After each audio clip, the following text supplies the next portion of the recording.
Good afternoon or good morning, good evening, ladies and gentlemen. Welcome to the 2020 ICH NGO Conference, ICH and Resilience in Crisis. My name is Jin Young-seo, Assistant Program Specialist at the International Information Center for Intangible Cultural Heritage in the Asia-Pacific region under the auspices of UNESCO, ICH.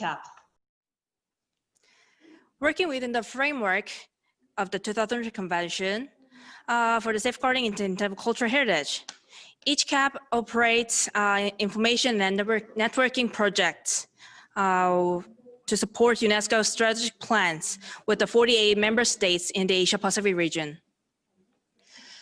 Today, from the yesterday, ICH and ICH NGO Forum are co-hosting this conference for 2 days.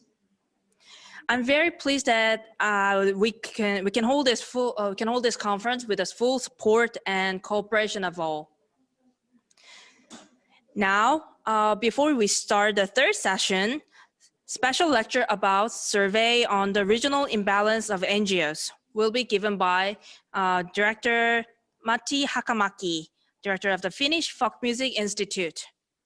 It is about survey reports done last September targeting accredited NGOs under 2003 Convention.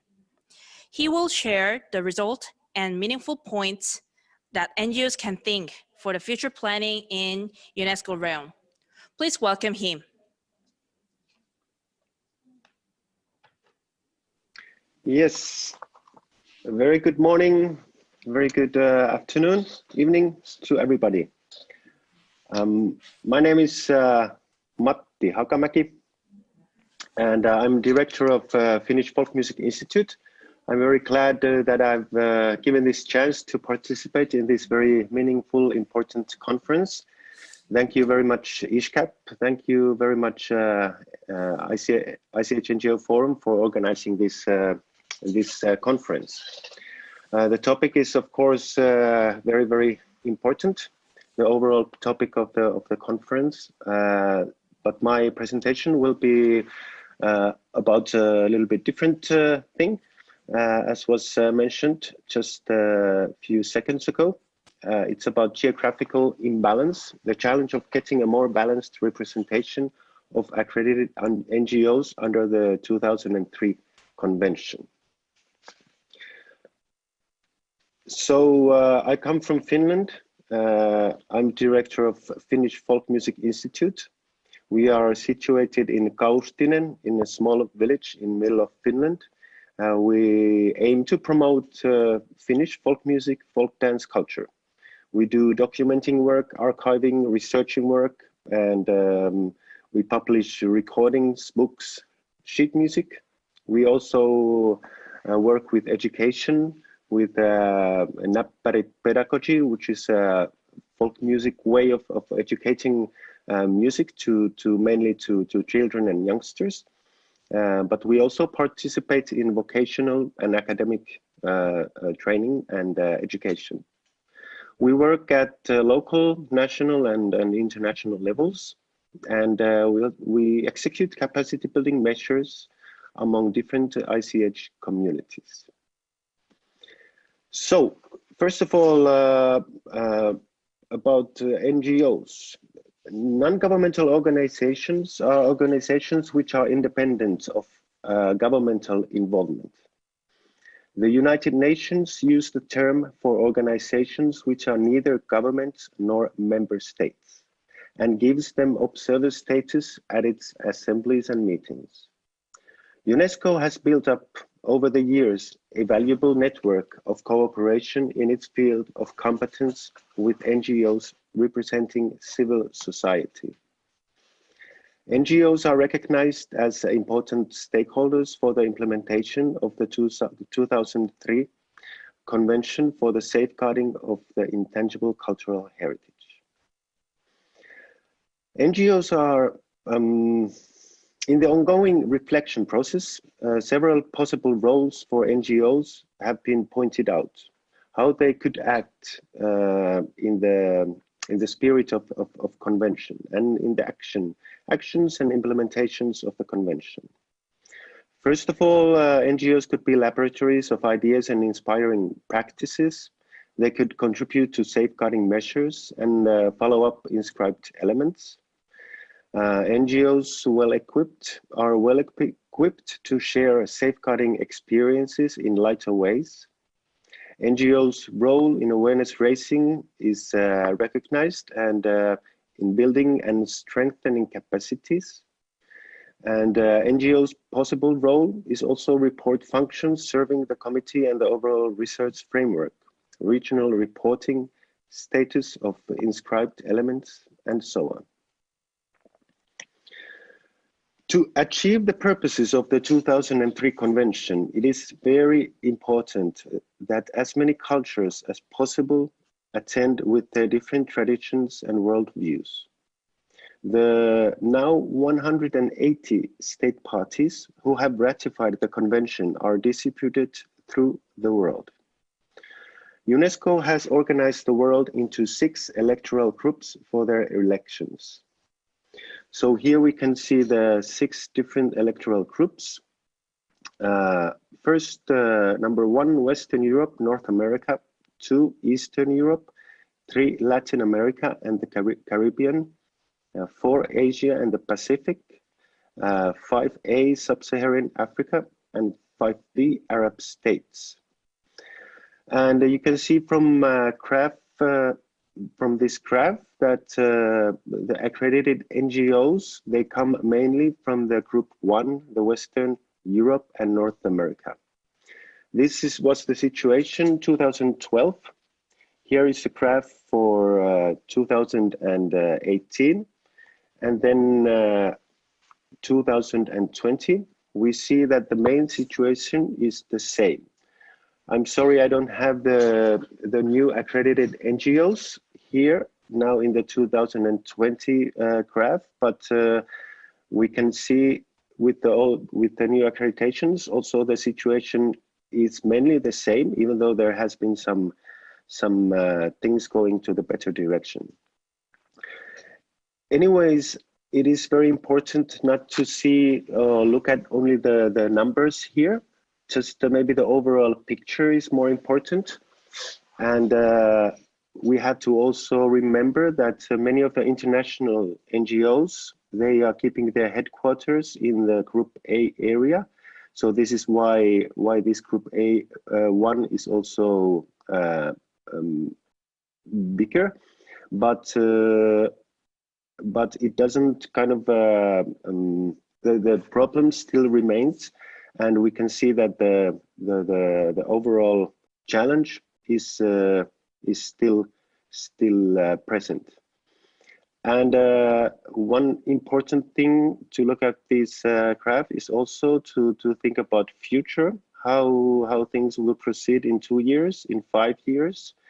Now that the convention is getting more popular and more known in many countries.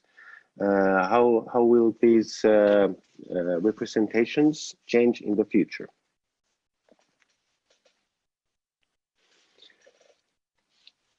The unbalanced geographical distribution of accredited NGOs was identified as one of the major concerns by the General Assembly, the Committee and the Secretariat when the reflection process on the advisory role of accredited NGOs started at 12COM. In 2017. The concern on the unbalanced geographical distribution has been pointed out in numerous working documents of the governing bodies. The Committee and the General Assembly repeatedly encouraged NGOs from underrepresented electoral groups that meet the criteria for accreditation to submit their requests for accreditation at the earliest opportunity so as to improve the geographical distribution of accredited NGOs and invited state parties from those electoral groups to make this call widely known among NGOs operating within their territories. In decision 14COM15, the encouragement also included state parties, the ICH NGO Forum, accredited non-governmental organizations, Category 2 centers and UNESCO chairs to organize capacity building activities for newly accredited non-governmental organizations and for non-governmental organizations that may be interested in seeking accreditation in the future, with a particular focus on non-governmental organizations based in underrepresented regions. So this challenge has been recognized for a long time now, and in many levels of the convention. One of the recent actions to address the challenge is an initiative towards the establishment of a working group for the ICH NGO Forum dealing with regional imbalance of accredited ICH NGOs. The initiative came from our NGO, the Finnish Folk Music Institute, and was endorsed by the ICH NGO Forum Steering Committee. An invitation for a new working group and a survey on the regional imbalance of accredited NGOs under the 2003 convention was launched in the ICH NGO Forum newsletter of 31st August 2020. The survey was addressed to all stakeholders of the convention. 7 persons responded to the request from 5 accredited NGOs and 1 UNESCO facilitator from 4 out of 6 electoral groups. There could have been more answers in the survey, but we are still with the happy and of the quality of the answers. We got very interesting points out.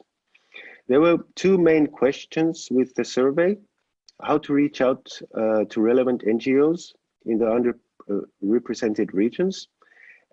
And then the other one was to suggest ICH NGOs and ICH experts belonging to the underrepresented parts of the world who could be willing to work with the working group.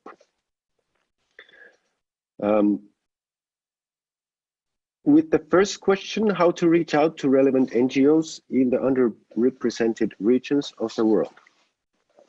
The results from the survey were, it was mentioned that it's important to know the local and regional conditions.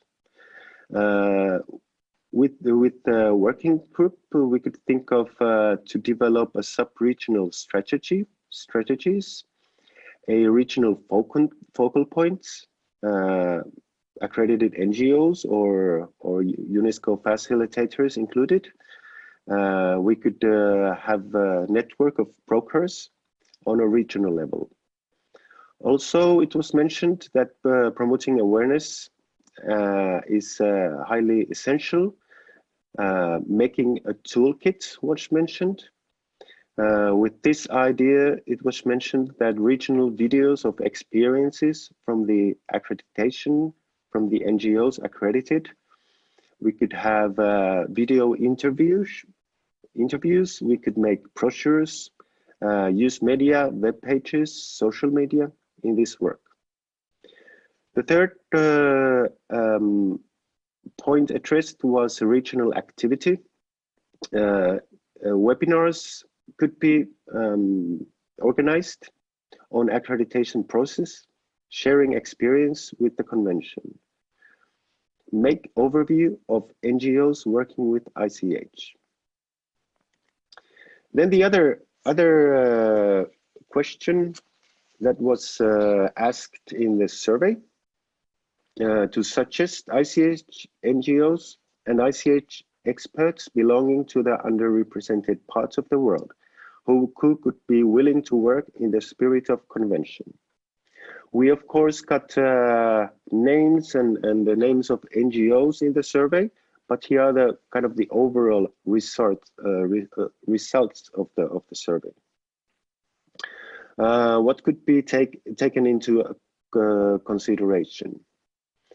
Make a regional call to stakeholders of the convention, create a database of people, bearers, academics, and other relevant stakeholders who could disseminate the goals and achievements of the convention.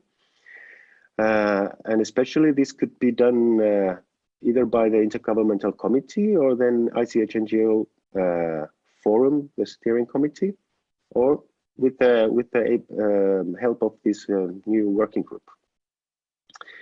Make contact with NGOs, how to get their accreditation request, who got their accreditation request turned down. It would be possible to use the networks of accredited NGOs, contact directly the candidates for the International Jeonju ICH Award, contact NGOs directly involved in nominations, requests for the 4 mechanisms of the convention. So the survey is, it was made in September, and the deadline was postponed once, but actually the survey still exists. We would very much like, if you are interested, any of the accredited NGOs or different stakeholders interested in the topic. The questionnaire is still open, and you can find it from the ICH NGO Forum webpage.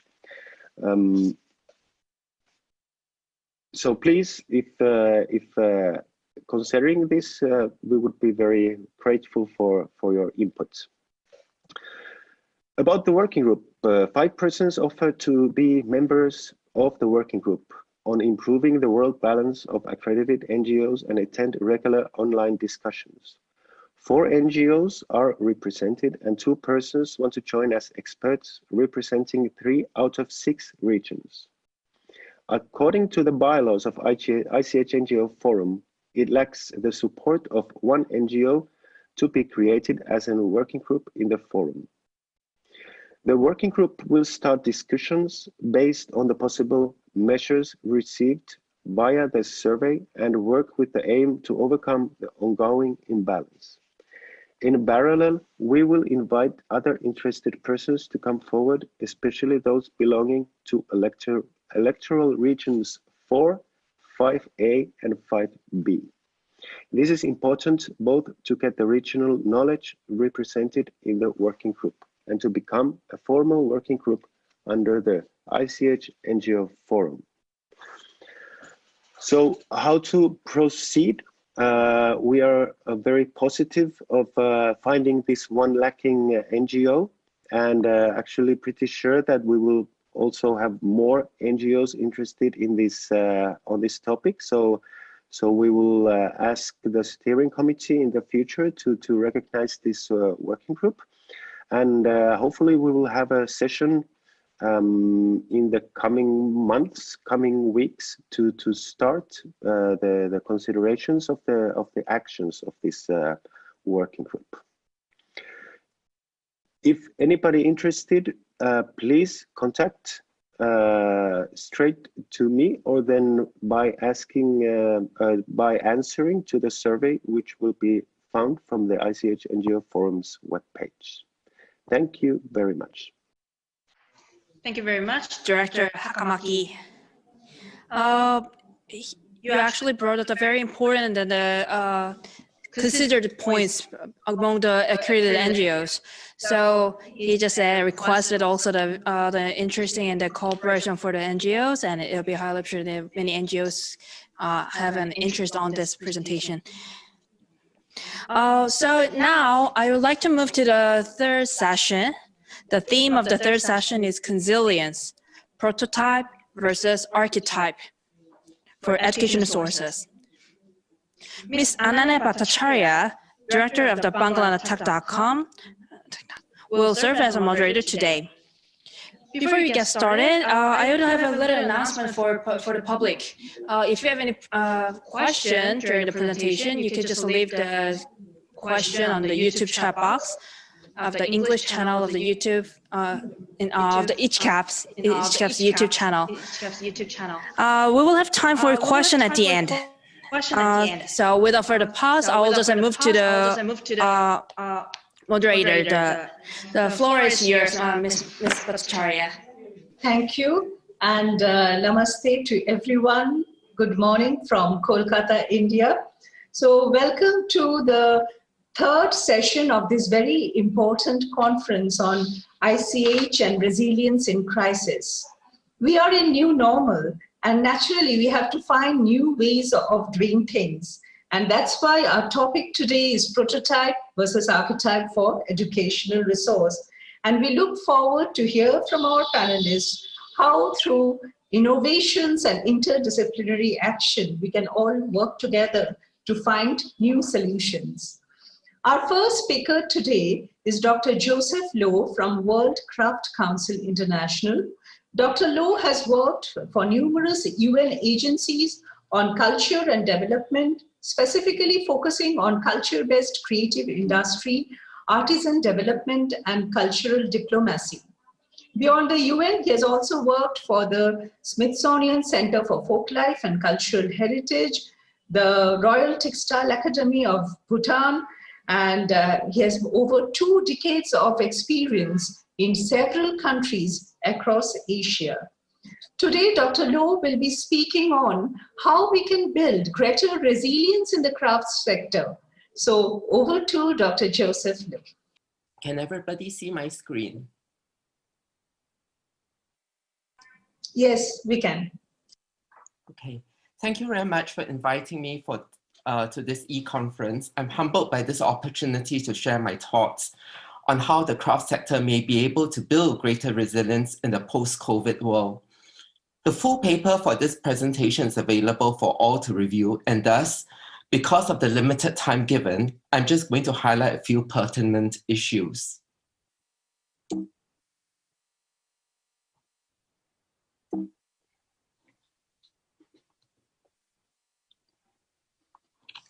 Firstly, COVID-19 has an impact on all aspects of life.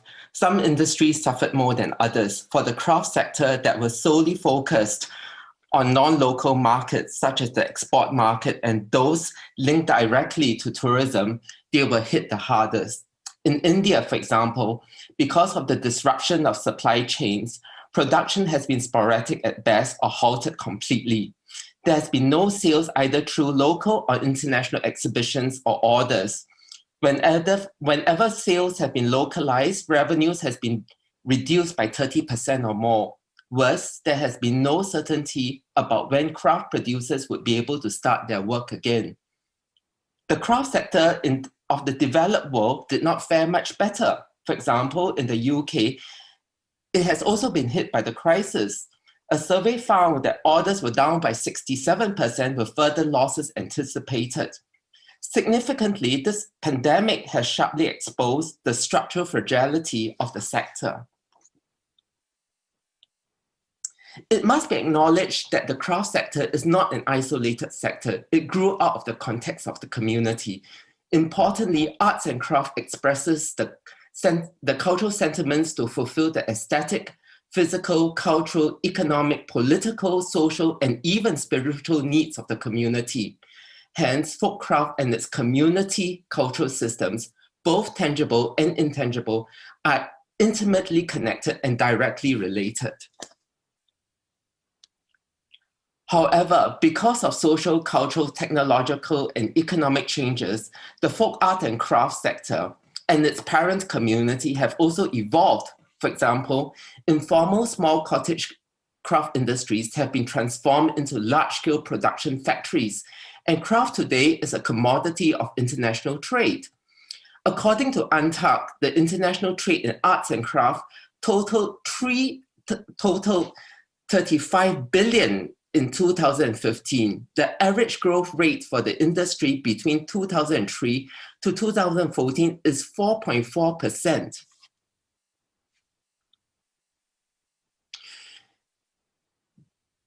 As folk art and craft are the community's form of expression, it is also intrinsically linked to the tourism industry. For example, whenever we travel, one of the things that we always do is to buy locally made arts and craft as a form of souvenirs to remind ourselves of our experiences and journeys in foreign land. Thus, when COVID hit, things fall apart, the center cannot hold.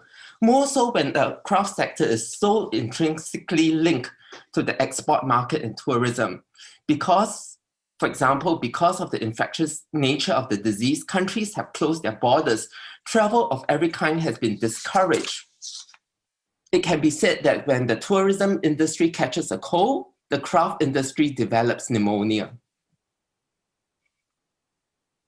Quoting the European Commission's Culture and Creative Framework, it says that culture and creative sector operate within ecosystems. At the heart of this ecosystem approach is the idea that culture and creative sectors work in an intertwined way with different sectors adjacent to their own or with completely different sectors, and also in a cross-sectorial way. It is within this model that this paper expounds and proposes that in order to build greater resilience for the craft sector to mitigate against future crises, it is imperative to strengthen the linkages of the craft products, not only with other sectors, but within the cultural system that it was initially made for. Furthermore, beyond approaching the community as stewards of safeguarding the craft practices, the community should also serve as primary consumers of the craft products and services. Thus, central to this paper is the suggestion that the primary context for folk arts and craft is the local community to fulfill the local community needs, while also reinstating the authenticity and the integrity of the product. Significantly, the community is placed at the center of the 1972 convention, introduced by New Zealand in 2007, while under the operational directives of 2003 and 2005 conventions, emphasis was also placed upon the community and civil society. This paper will examine two case studies where the linkages to the community's cultural system has strengthened the resilience of the craft sector. The first case is Bamiyan in Afghanistan. The province of Bamiyan is located in the central Afghanistan region, approximately about 240 kilometers northeast of Kabul. The most famous aspect of Bamiyan was its standing Buddhas, a World Heritage Site, which was tragically destroyed by the Taliban in 2001. You can see the niche of the Buddha here.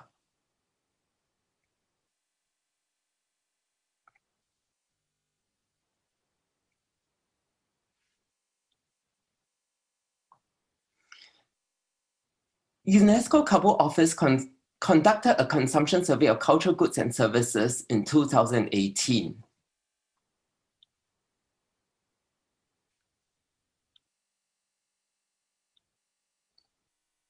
Because of the unstable and volatile situation of Afghanistan, the valley is virtually isolated. More importantly, because of the practicing cultural norms, mores, and lives of the Hazara community in Bamiyan, they have actually managed to sustain their craft practices. For example, in Bamiyan town, a diverse range of cultural goods and products can be found. Examples of cultural goods and products included the traditional embroidered garments, as you can see here. Textile craft also included,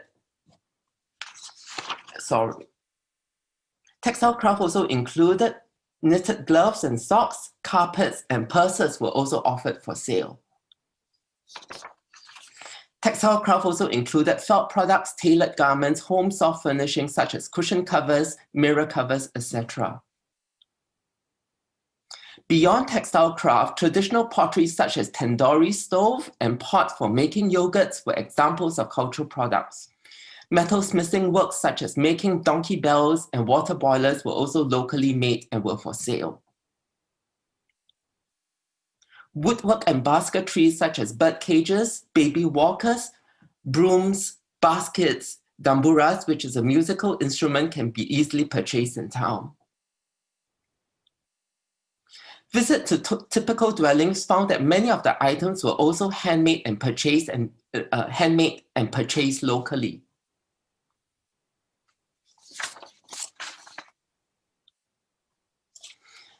Explaining the health and wealth of the craft sector, one of the interviewees explained and gave an example of how the Hazara cultural practice has supported the sustainability of the craft sector. He says, at any Hazara wedding ceremony, the bride and groom would would need to wear traditional clothes. These would need to be purchased locally because it was not possible to import these garments from elsewhere, as we all know of the ongoing political and economic instability of Afghanistan. Importantly, other ethnic craft makers, such as the Pashtun, would not be able to fulfill the needs of the Hazara cultural requirements. Therefore, it has been the observation of Hazara wedding customs by the community that have actually sustained the livelihoods of embroiders and tailors from Bamiyan. Furthermore, marriage and weddings are important milestones that are marked and celebrated by the community regardless of external circumstances. Same for their love for music and cooking traditional Afghanistan food that has maintained the production of traditional stove.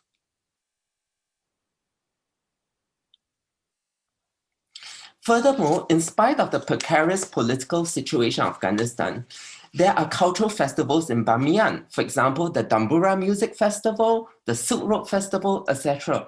All these contribute to the sustainability of the craft sector in the valley. Beyond the cultural practices of the Hazara community in Bamiyan, most of the raw materials needed for the craft sector have also been sourced locally. For example, wool has been required to make mattresses, felt fabrics, carpets, and textiles are all obtained within the province. Many have responded that my proposition is to turn back the clock and adopt an isolationist and protectionist perspective to strengthen the craft sector. Yes, Bamiyan is isolated from the rest of the country, and thus the community has no choice but to produce their own products. Thus, utilitarian products with little cultural values are made. However, I would also argue that the products of high cultural value, it is the linkage of the craft to the cultural lives and the norms of observations of cultural norms that has been the necessary condition to sustain craft practices. The second case study is from Bali, Indonesia. Janggala is a craft-based enterprise that designs and creates its own ceramic products. The company was established in 1976.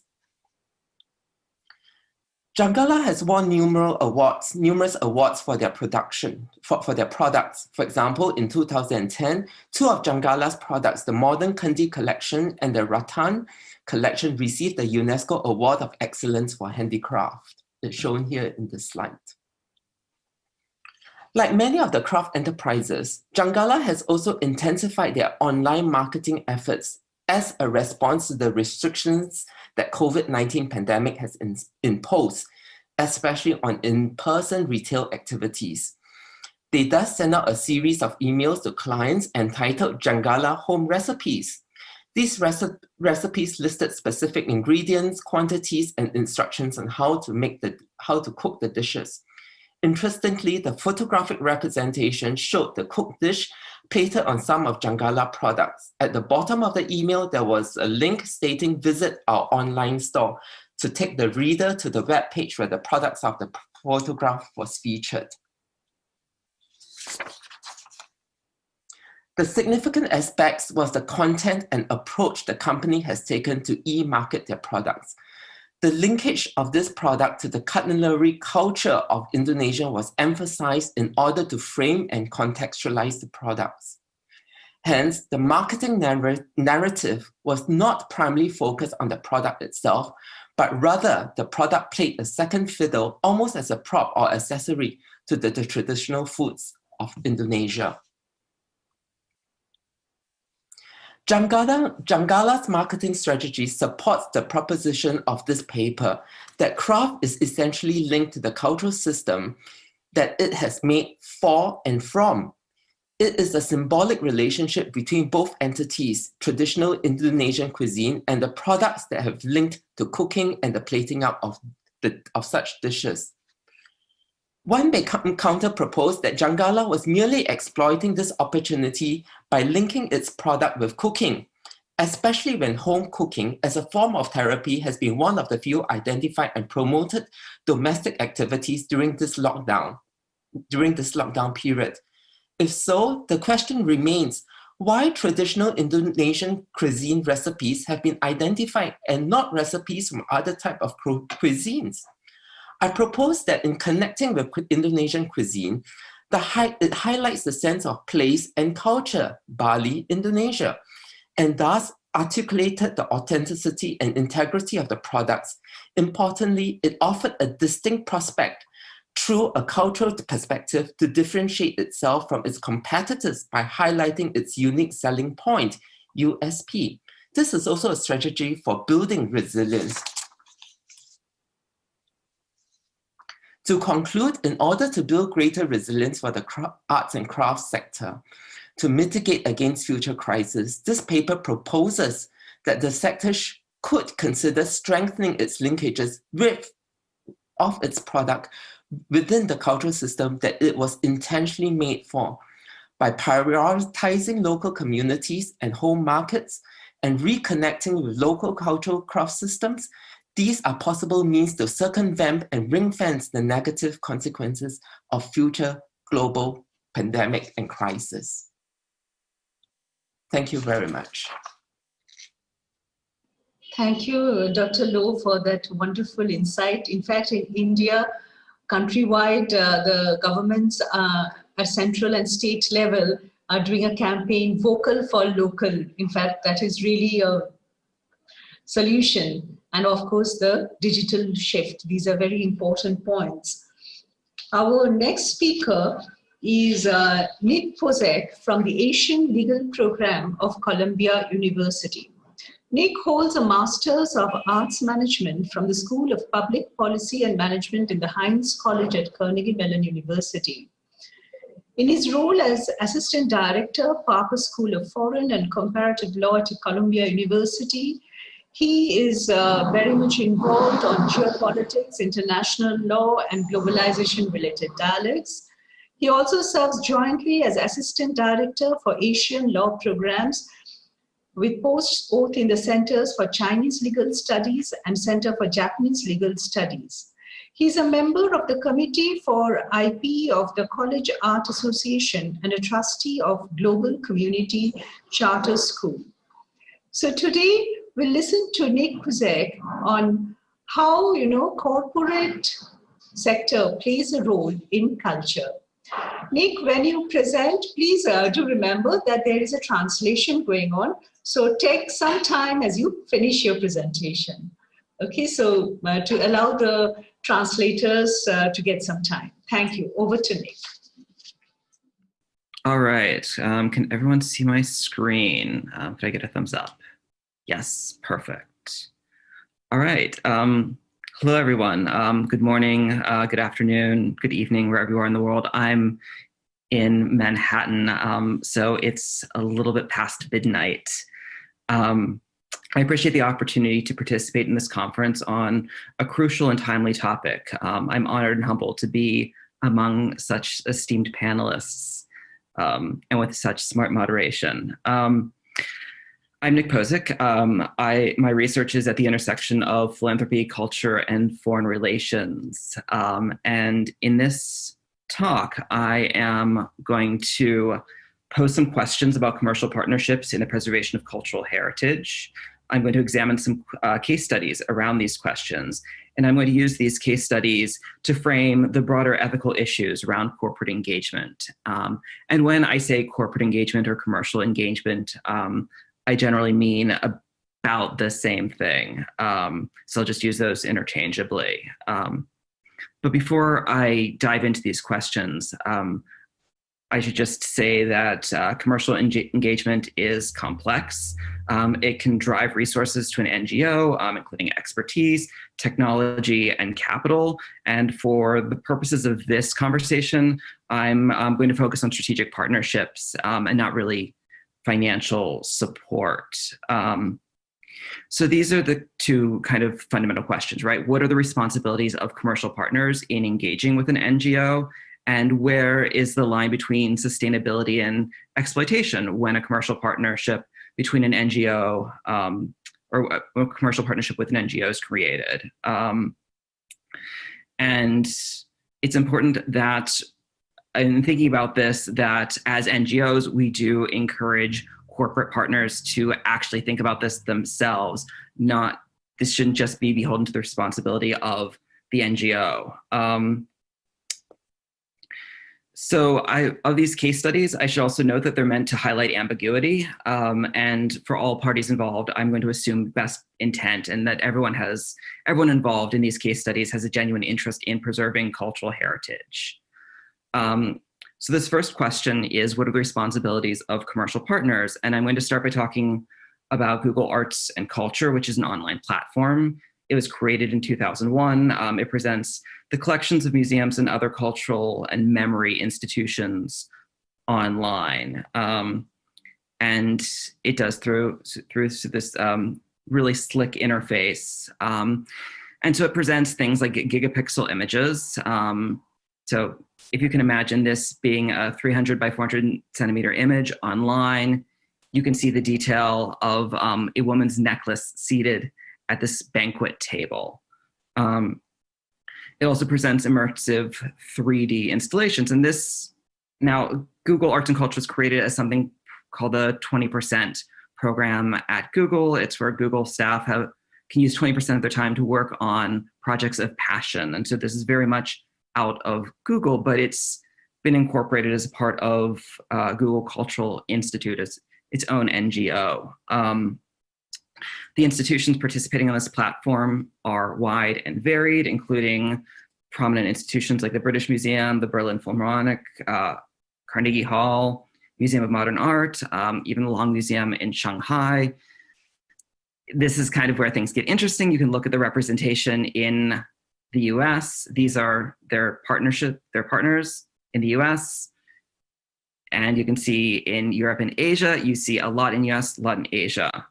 And that brings me to the first case study, which is a project that's created as a part of Google Arts and Culture, which is Art Selfie, which is this dynamic application. It was released in 2018, where users take a photo of themselves and an algorithm matches them to an image of a work in a museum's collection. So one of the partnering institutions of Google Arts and Culture,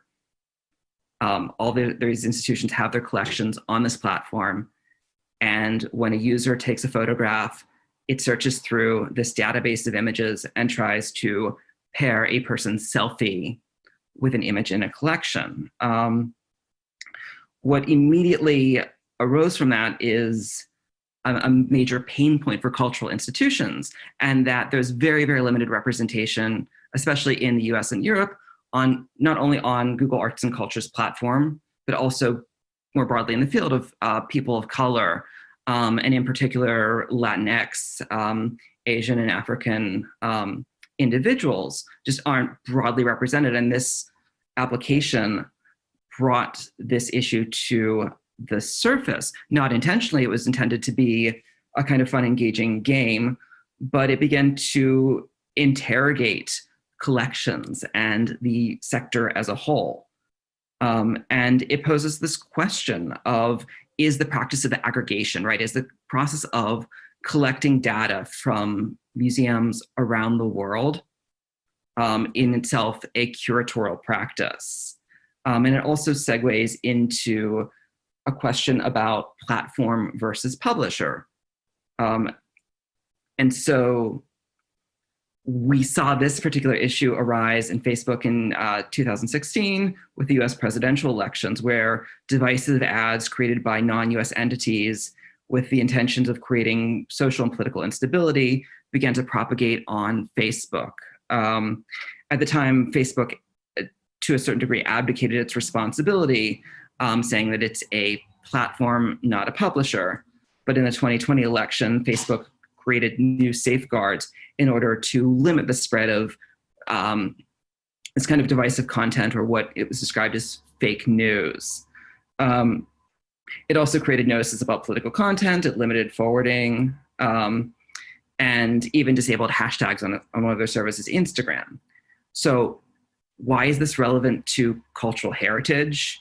So Instagram, a platform owned by Facebook, is one that's a large dissemination platform for images.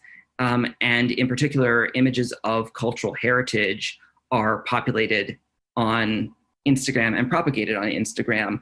And you can see the phenomenon of the Yayoi Kusama mirror installations, which in of themselves attracted a lot of attention, but became a kind of viral, in quote, sensation on Instagram, creating a certain representation of arts and culture and bringing arts to the fore into people's social media feeds. At the same time, we also see other artworks receiving a very different treatment, right? We see two works. These are two of many, many works that have actually been censored by Instagram, works that have been removed from the platform, not for copyright reasons, but instead for what quote unquote community standards. But what we see in these community standards are a kind of double standard, treating the natural state of women's bodies as objectionable, treating women differently than men, and presenting some questions that cultural institutions would navigate in a more deliberate fashion. And this presents for us in the cultural sector the question of, how do we engage these platforms in a meaningful, responsible way, understanding that they're going to be beholden to a set of standards that are fundamentally different than those of the sector. Another example of digitization comes out of Tencent, which is a Chinese multinational holding company. It was founded in 1998. Their platforms are games, social media, entertainment, e-commerce. They have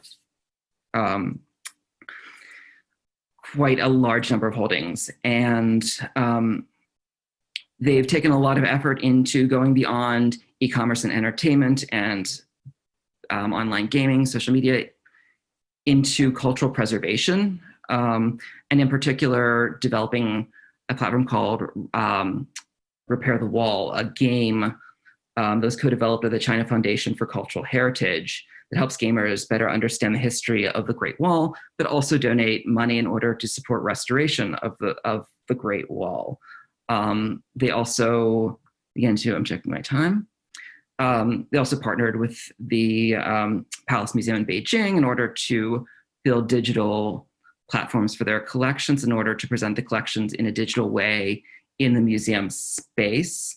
They've also been working proactively with Chinese young volunteers in the space of intangible cultural heritage to try to bring young people to use social media to promote intangible cultural heritage, to promote historical and traditional practices and crafts, as well as food.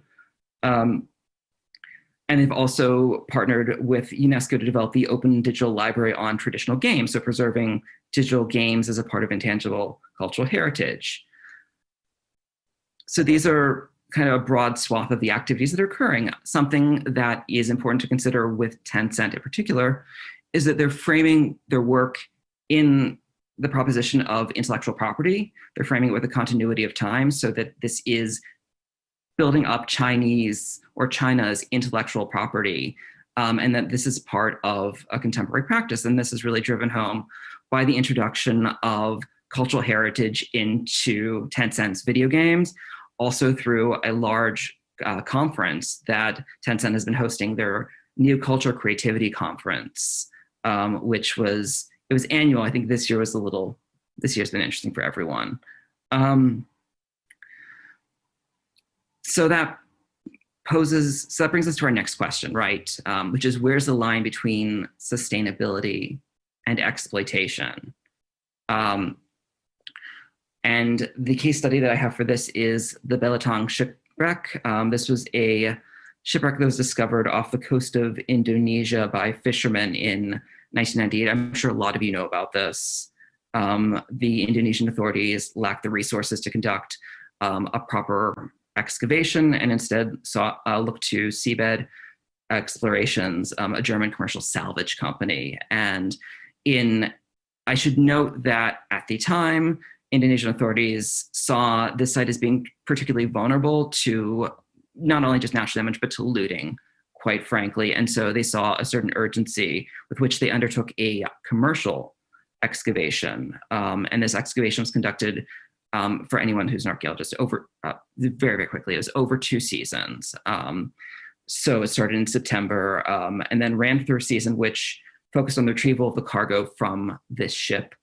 And then a second season, which was archaeological. But this is, a very rapid amount of time. And out of, these records were found 600,000 objects, the largest grouping of Tang Dynasty artifacts ever recovered. And now these are some of them. You can see, but they're now on display at the Asian Civilizations Museum in Shanghai, or not in Shanghai, I'm so sorry, in Singapore. And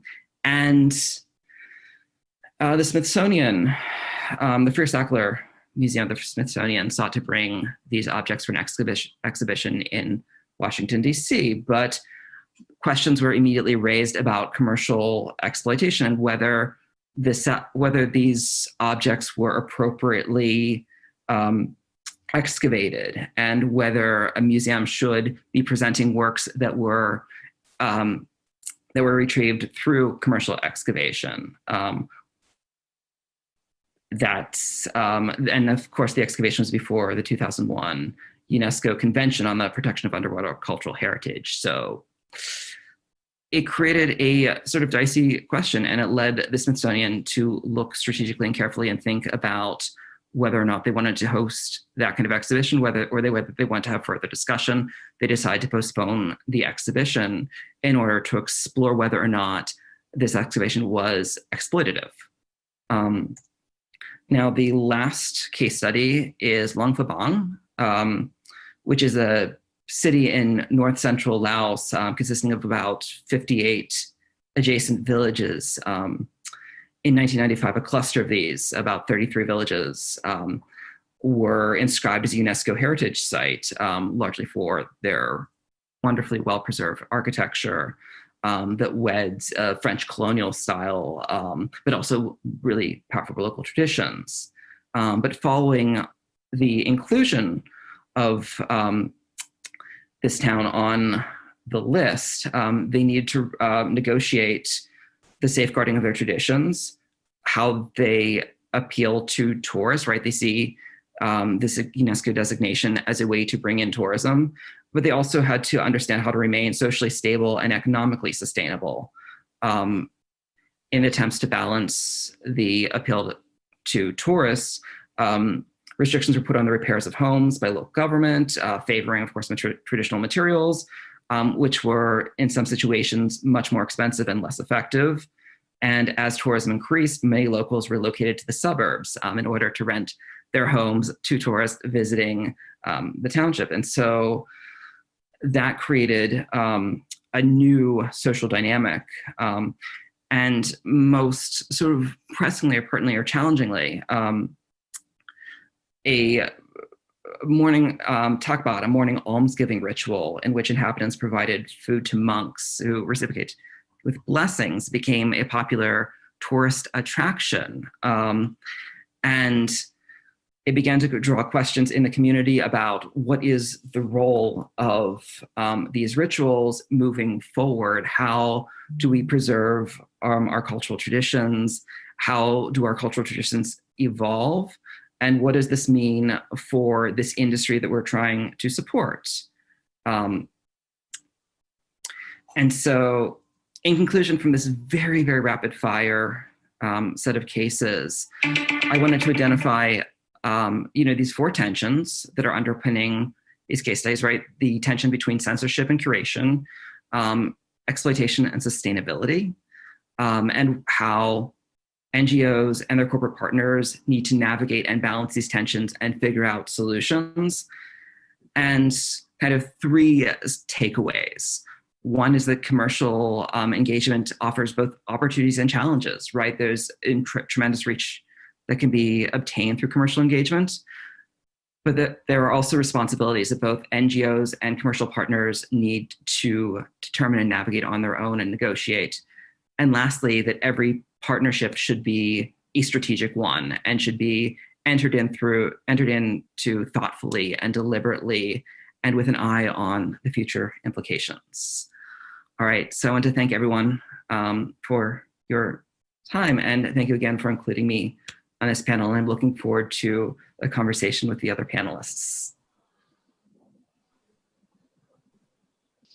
Thank you, Nick, for that very interesting perspective. Our next speaker is Dr. Alessio Re. Alessio Re is an architect and an expert in cultural heritage and economic development. He is currently the Secretary General of the Santagata Foundation for the Economy of Culture. He's also an adjunct professor at the University of Turin and University of Pisa, and a consultant as a researcher in various prestigious institutions. Today, Alessio will take us now to South-Western Alps across Italy and France, and we'll hear from him about the ICH of this region and how communities are empowered through youth education on nature and cultural practices. So over to Alessio. Thank you. Hello, everybody, ladies, gentlemen, colleagues.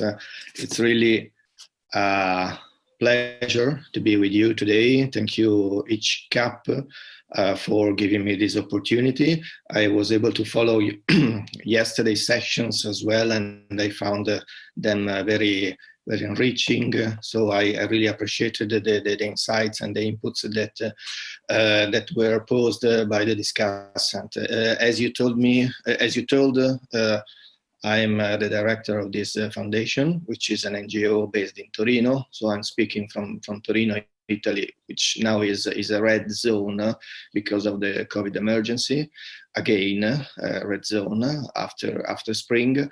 We are a research foundation. We work on cultural economics, so the relation between economic development and culture in all its diverse expression, including obviously intangible cultural heritage.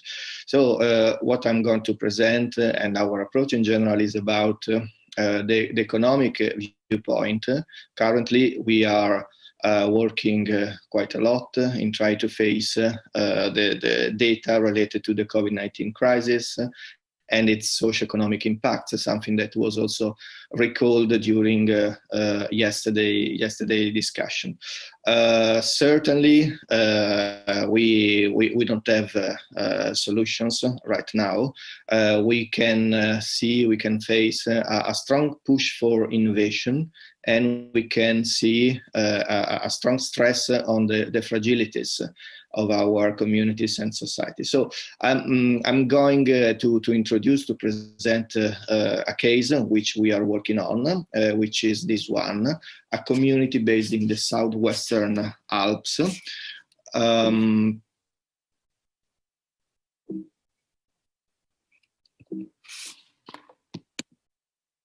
Okay, a couple of words about the context. We are here just to give you a figure on where we are on the border between Italy and France, in a mountain region, which is composed by many small municipalities, very small ones. This one, the picture you see here, is about Saluzzo, which is okay, I guess some of you came to Italy, but I'm pretty sure that none of you came to visit this place, because of course we are in a kind of, not really remote, but kind of a remote peripheric area. And yes, this is the biggest municipality, 17,000 inhabitants of the whole region. Regarding all the other villages, this is settled in the mountain. This is the situation. So this portion of the Alps is really affected by facing since a long time already by a strong depopulation trends. Many villages in this are in this situation. Just to give you a number, a figure, in Ostana, one of these villages, this is Pablo. This picture is of Pablo, the first child born in 2016 after 28 years. This is a village which counted 5 inhabitants till 10 years ago. But in this situation, in this area, recently, 2013 and 14, there were some initiatives to recover somehow, and one of them was to inscribe into the UNESCO network of biosphere reserve all this area, which is very large. As you can see from the map, it includes more than 100 municipalities between Italy, the blue side, and France, the green one. What about intangible cultural heritage? Well, it's an area in which intangible cultural heritage expressions, elements are very present, are very densely present. In particular, we talk about traditional dance, folk music, crafts, social rituals, and food making. Some of these expressions are already well recognized in national and international registers, like, for instance, the transhumance and the alpinism. They were both inscribed into the UNESCO representative list of intangible cultural heritage since last year. And another very strong tradition present in this area is about food. This is a picture of polenta, for those of you who know about it. And there is also, there was a strong work in documenting all the practices, all the food-related practices in this area.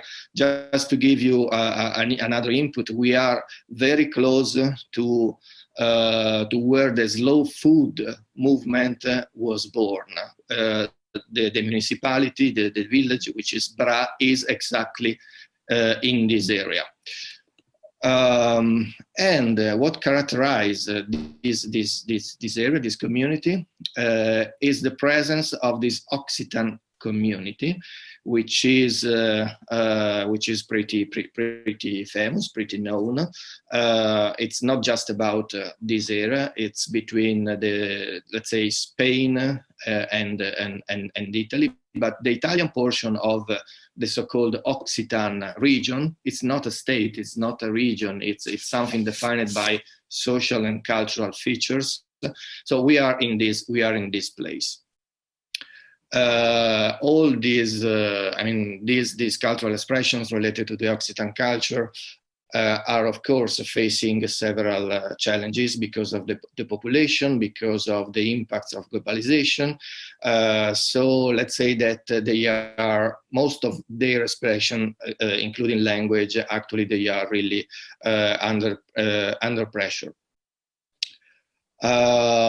Still, there are some very interesting initiatives to revive and somehow to recover this tradition, like the Occitamo in Italian festival, which is a music festival, and other initiatives related to young and to schools in particular, like this other Fai Ament Occitan Culture for School, this other initiative.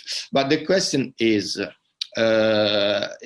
is still very clear, and it's about the intergenerational transmission of all this knowledge, tacit knowledge, and traditions to the next generation, with all the consequent issues, and which are clearly stressed now by the critical emergency posed by the COVID-19.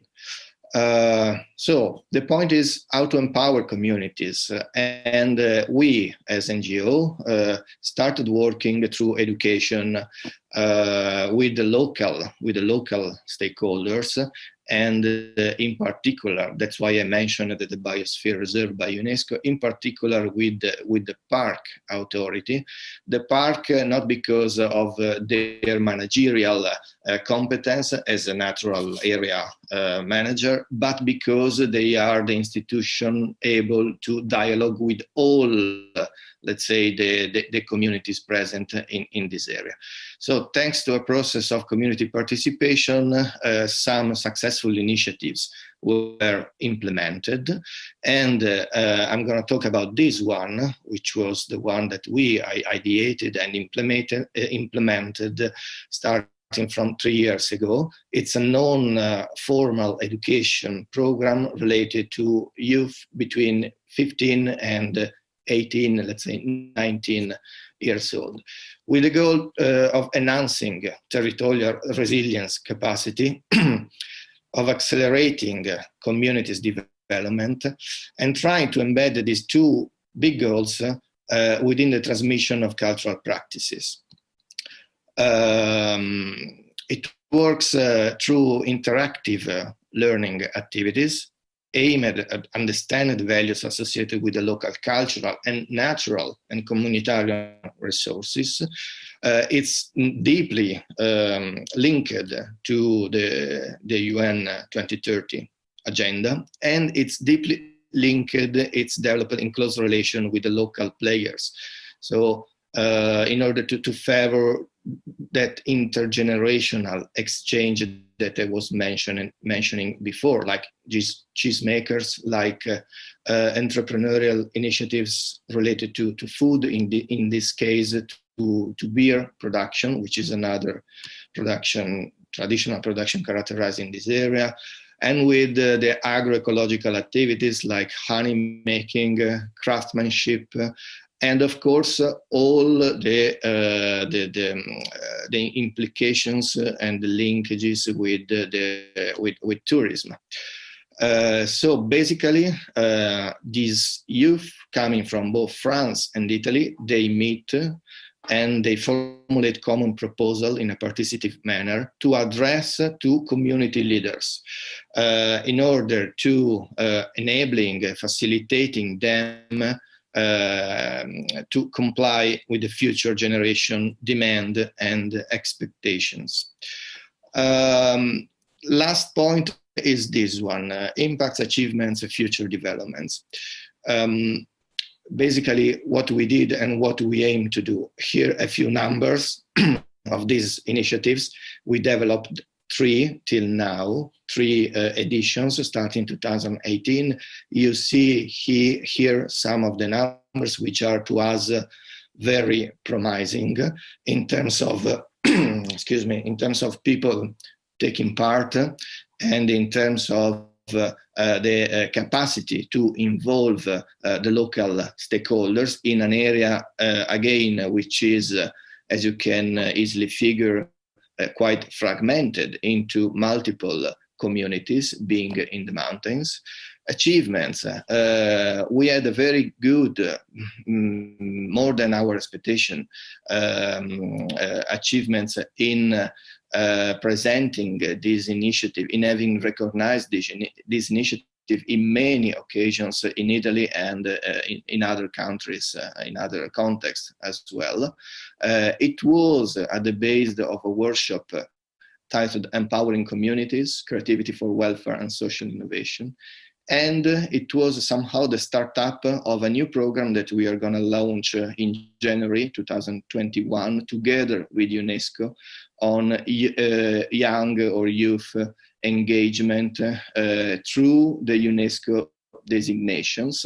In this case, I mentioned, I wrote here UNESCO district, which is quite a theoretical concept, but it's related to the logic of making different UNESCO designations working together, creating synergies. In this case, intangible cultural heritage that I mentioned before, together with the Biosphere Reserve, together with the World Heritage Sites. We have three different World Heritage Sites in this area. Impacts. So the impacts are very promising. We realized that through this initiative, which was born like very informally, as I tried to present, we noticed a strong capacity to facilitate cross-sectorial dialogue and cross-generational dialogue, to adopt alternative narratives of community values, to enhance the collaboration among various stakeholders. Let me say that collaboration among stakeholders in this area is very weak traditionally. And we also noticed a revived capacity to set up international cooperation initiatives, meaning fundraising through international schemes of cooperation between France and Italy. Of course, fundraising is essential. Some activities are in progress, so they were generated by these first editions of the youth camp. We are launching now. We already launched a new program which is titled Yes, Youth Empowerment for Sustainability. You see the Instagram screenshot. And we are also, we have been requested to implement similar initiatives in other communities, in other territories. Like we have in our agenda in March, one in the sacred mountain of Crea, which is a water site still close to the area, related to pilgrimage, of course. And we moved also to the Eastern Alps to implement a similar activity related to the art of dry stone walling technique. And since now we are facing the impossibility to meet, we developed something digital. We called it Youth Power. It's a platform to, as you can read, to enhance somehow the possibility of youth to meet and to interact through a digital experience that we launched actually yesterday, and which is again very promising. We are trying to make a good use of technology, of gaming also, in order to involve people in all this, even with all the limitations that we are now facing. So basically, that's it. As I said, I'm talking from Italy. We are a red zone, so remember to wear a mask. Thank you for your attention. Thank you, Dr. Re, for that very insightful presentation, where you're connecting, natural heritage, cultural heritage, and even, the knowledge of and the techniques associated with built heritage. And of course, excellent model of engaging youth. I think youth involvement and engagement is the corollary to whatever we are discussing today. Now we have some time for a discussion, and I'll start with Joseph Lowe again. So Joseph, in your presentation, you had been speaking about, creating local demand, for building resilience.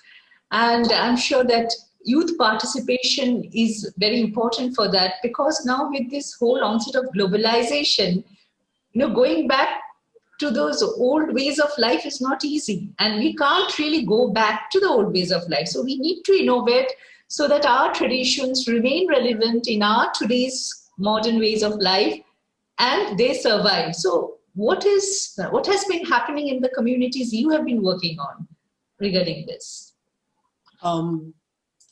I think yesterday I participated in the webinar as well.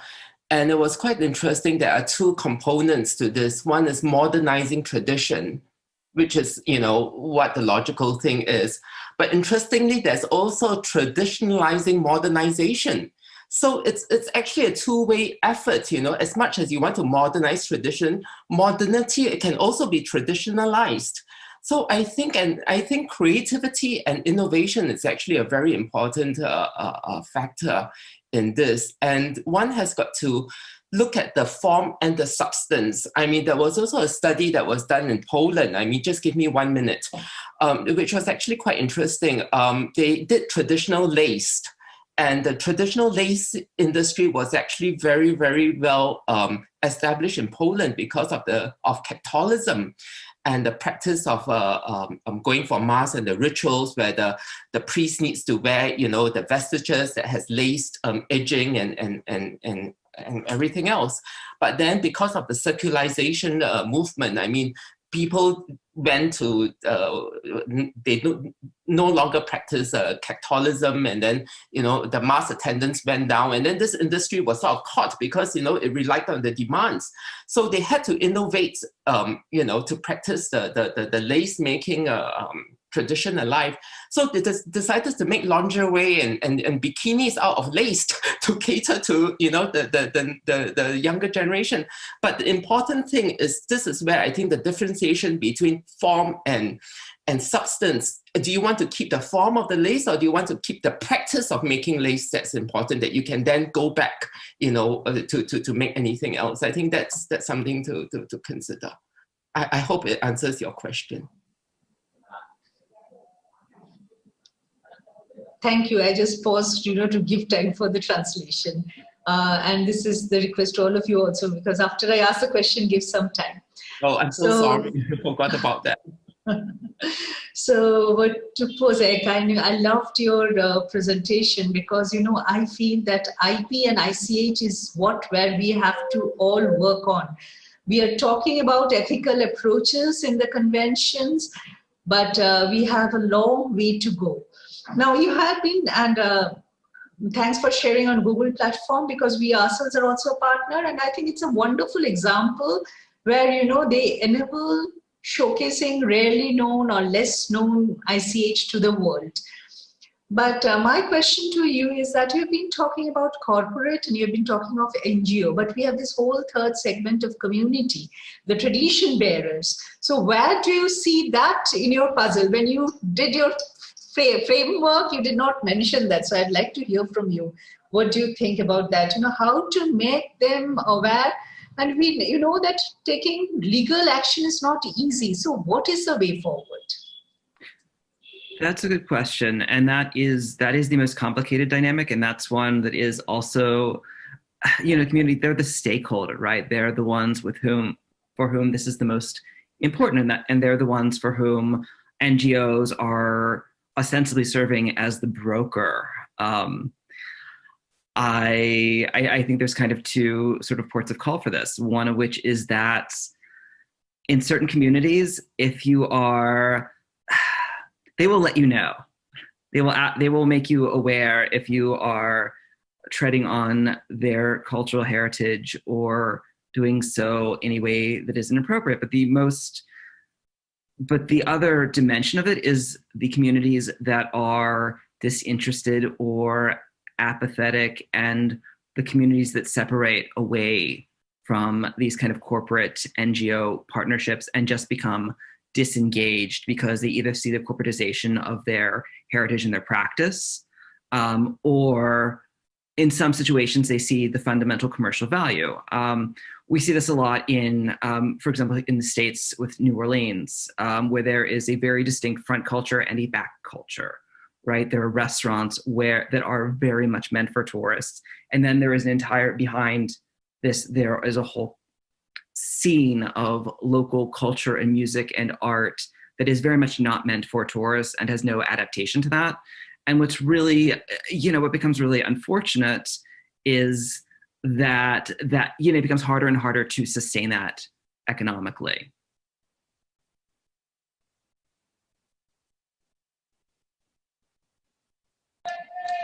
Thank you.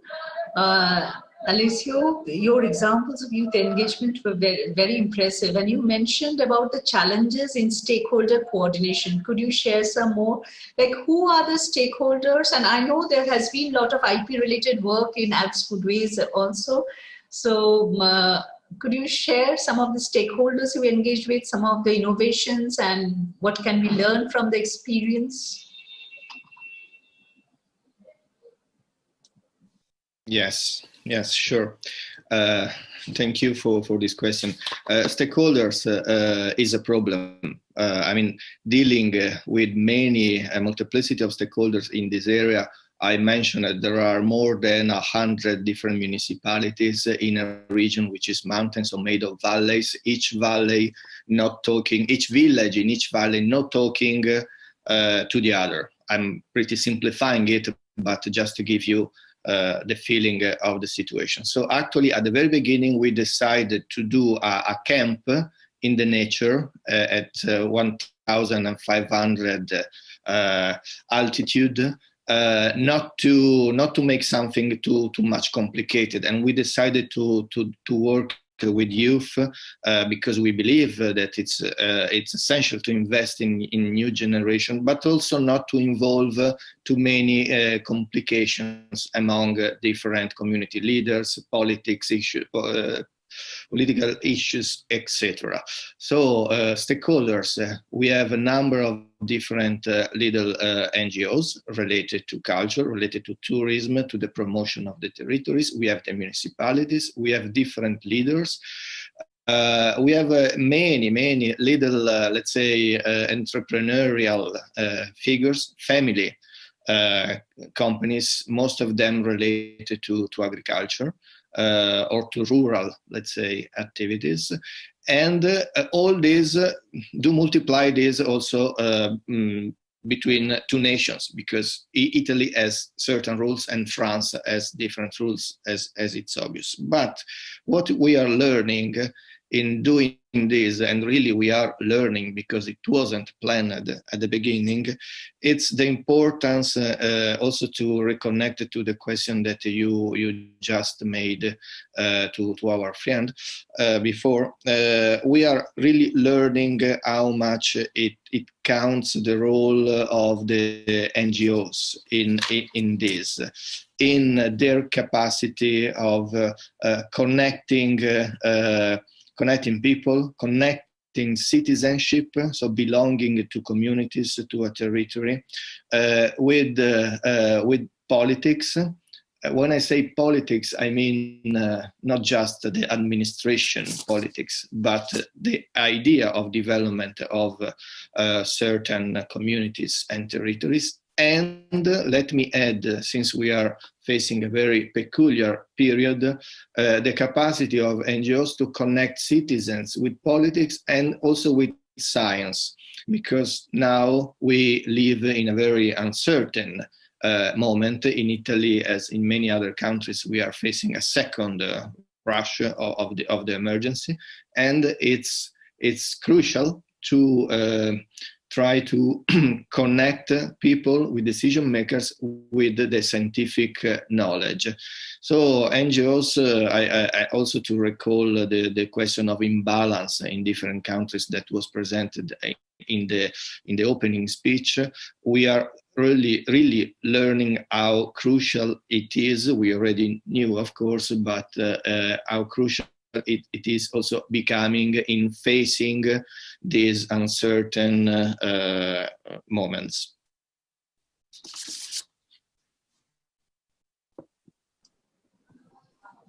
Yeah, indeed. I mean, these times are something where we all are trying to find a way out.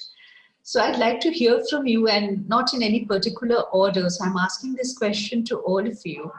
That you have already elaborated some of the fantastic points, like creating local demand, engaging youth, being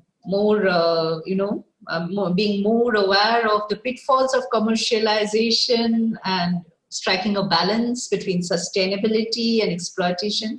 So these points we have discussed. But and as an NGO sector, one of the things we can do is also share the learning and the knowledge. So what are some of the very good initiatives taken by government, corporate or NGO in the constituencies you work with? If you have something to add on, I'd like to hear from you, not in any order.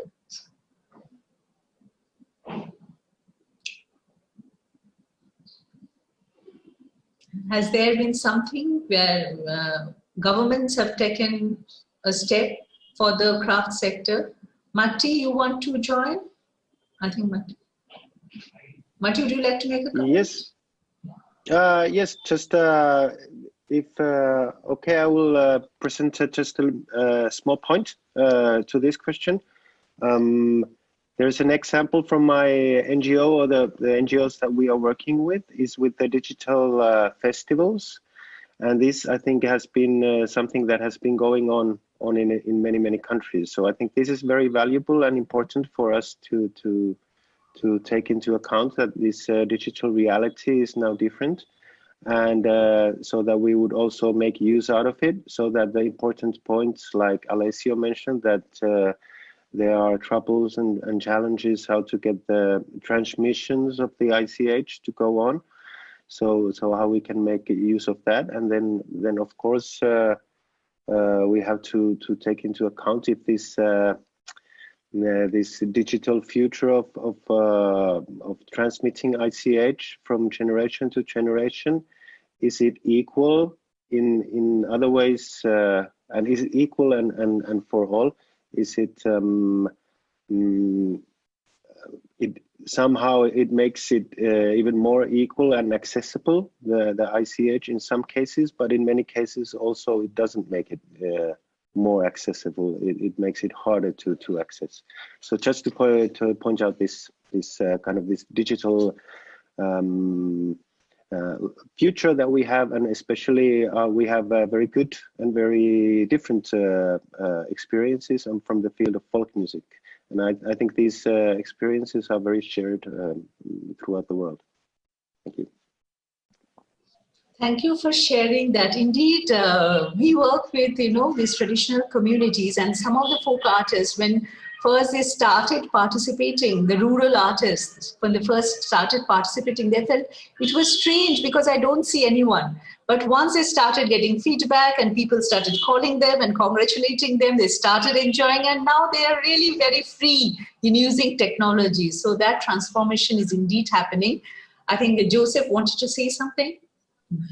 Yes, this is a response to your question on policies and government's sort of role in sort of the consumption of cultural goods and services, local consumption goods and services. Now, a very good example will be in Bhutan. I mean, I lived in Bhutan, and there is the mandate from the king's decree of wearing traditional clothes for all official events.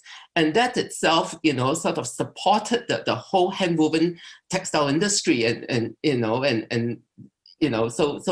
so this is how governments and policies and legislation can play a part.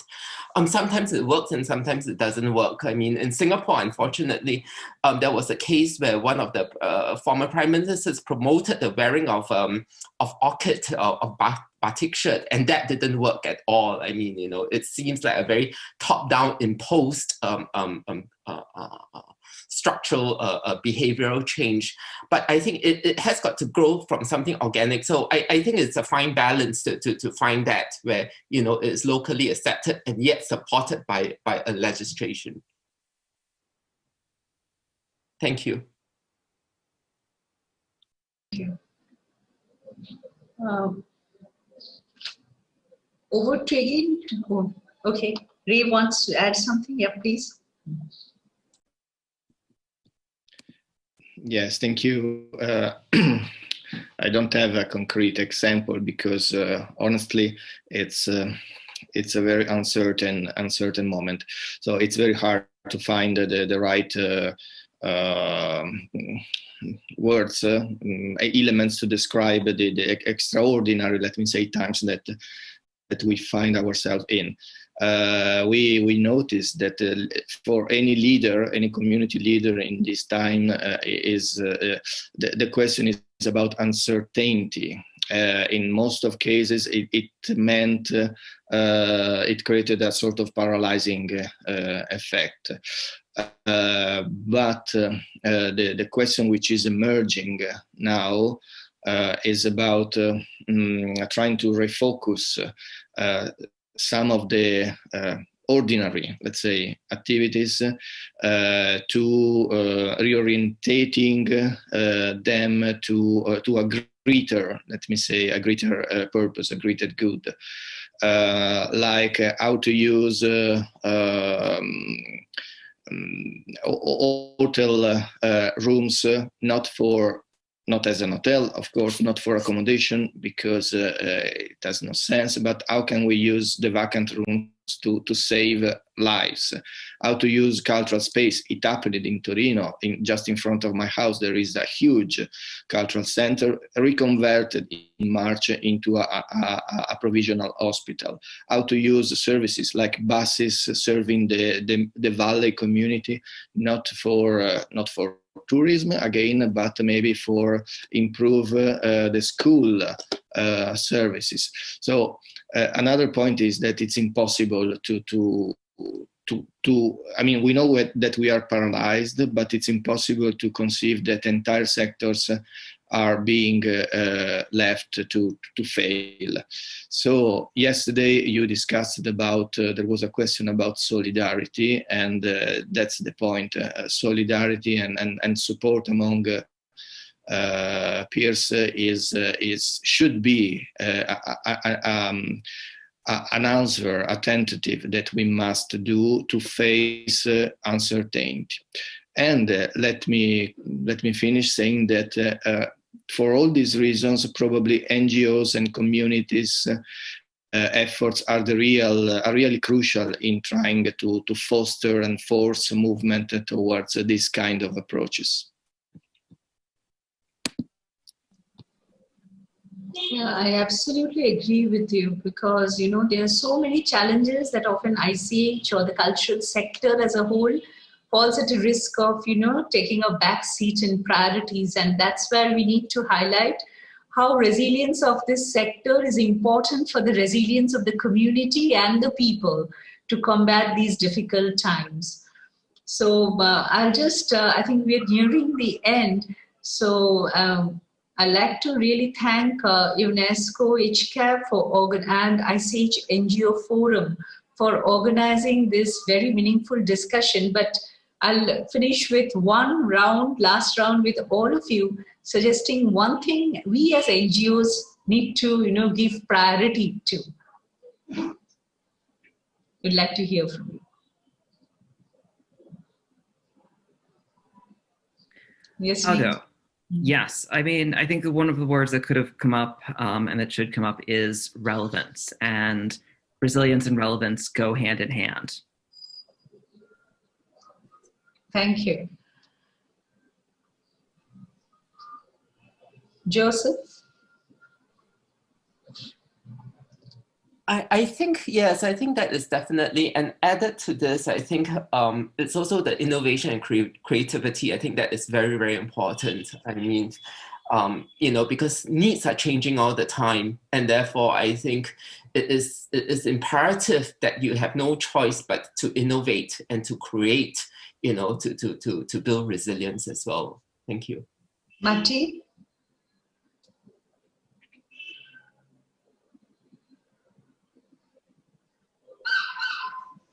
I would think participation. I think we have to keep all the individuals and all the stakeholders within us, so that everybody feels they are part of the society and they are part of the future. And this is, I think, very important with all the work that we do with the communities, that we give everybody a possibility to participate. Alessio? Yes, there are different keywords that we can mention. I mentioned solidarity already. I totally agree with innovation. This is very clear that we are pushed for innovating. That's the only clear thing that I can feel sure to highlight. And innovation means also, especially, to invest in future, in next generation, in improving the conditions for youth, so for who is coming after us in facing these issues, to be, let me say, a little bit more equipped than us to face such big questions, which will be there most probably also in the future, maybe with different names, but of course. These are my keywords. Thank you. Thanks to all of you.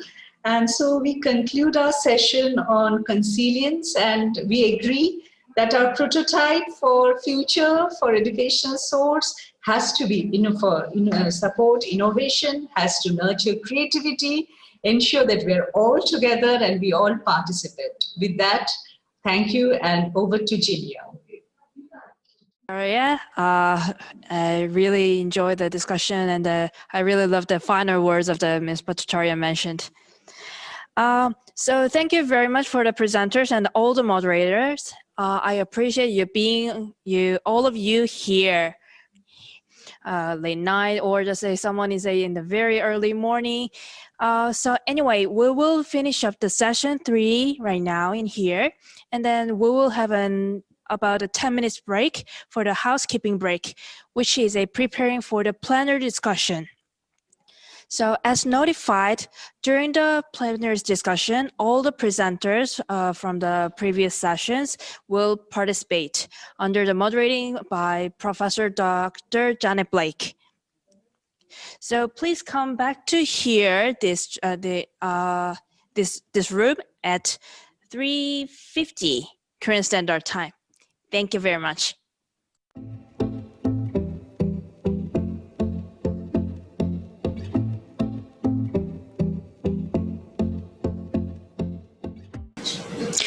Good afternoon and welcome back all of you again.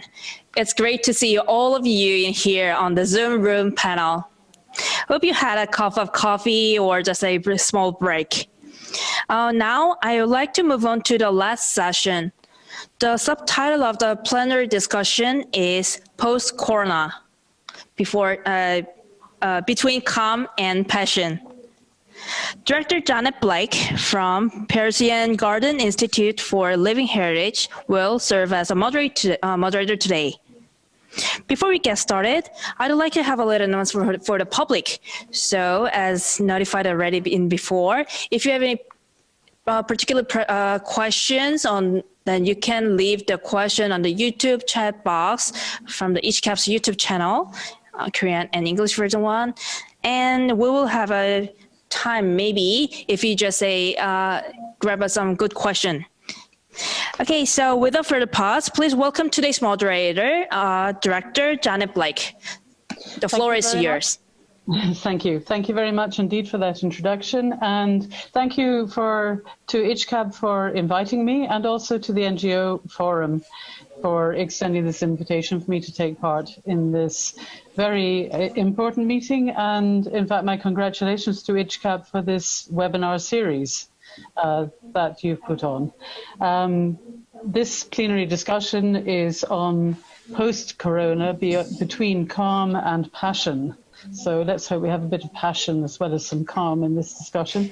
And I would also like to just mention that for me, it's very important. This is my first sort of public international engagement since our NGO was accredited to the committee of the 2003 convention. So it's rather meaningful for me to have this opportunity. Thank you.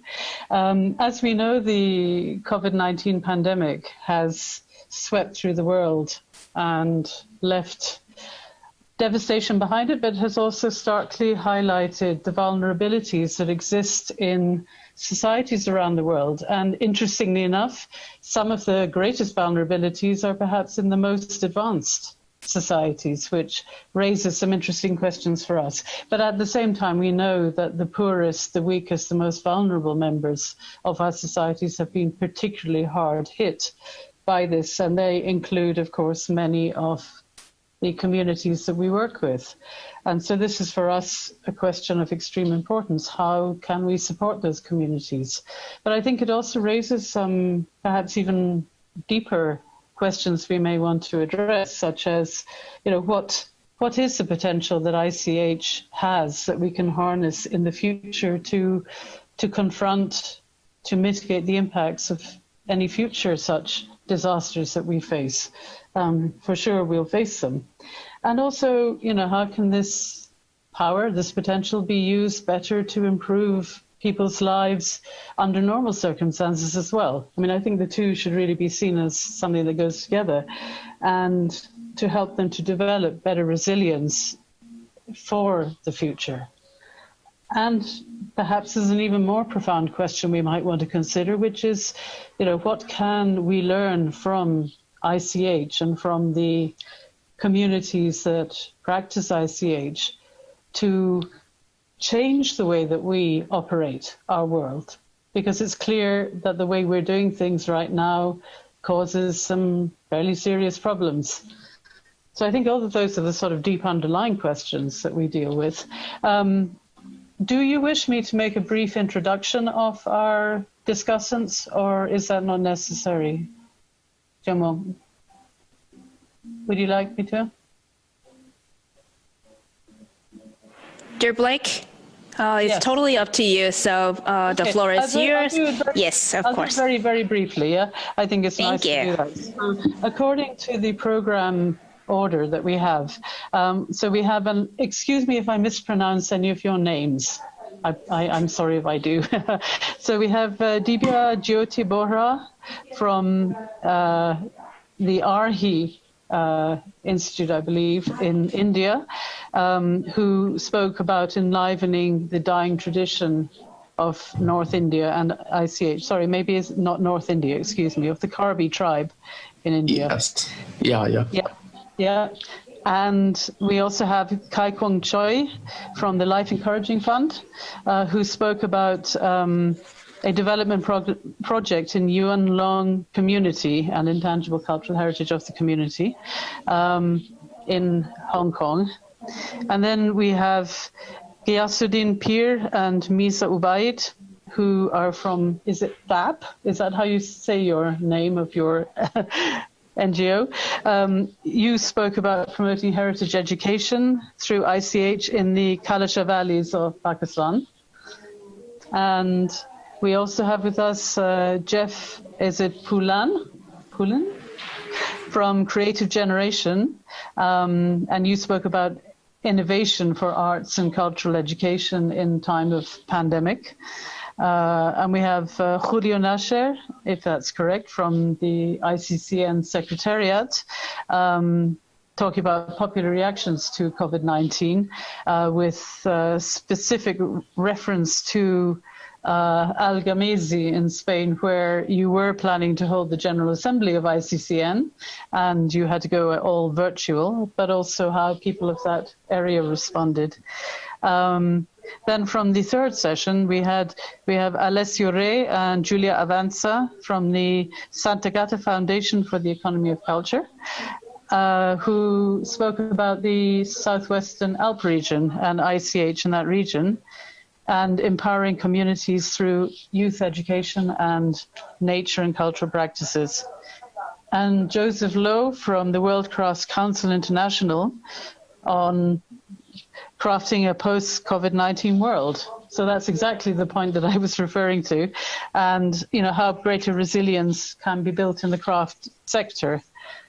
And finally, but by no means least, we have Nick Pozek from Asian Legal Programs of Columbia University, speaking about arts and influence and how corporate engagement in the cultural sector has its advantages and also its challenges, and what that means obviously for ICH communities.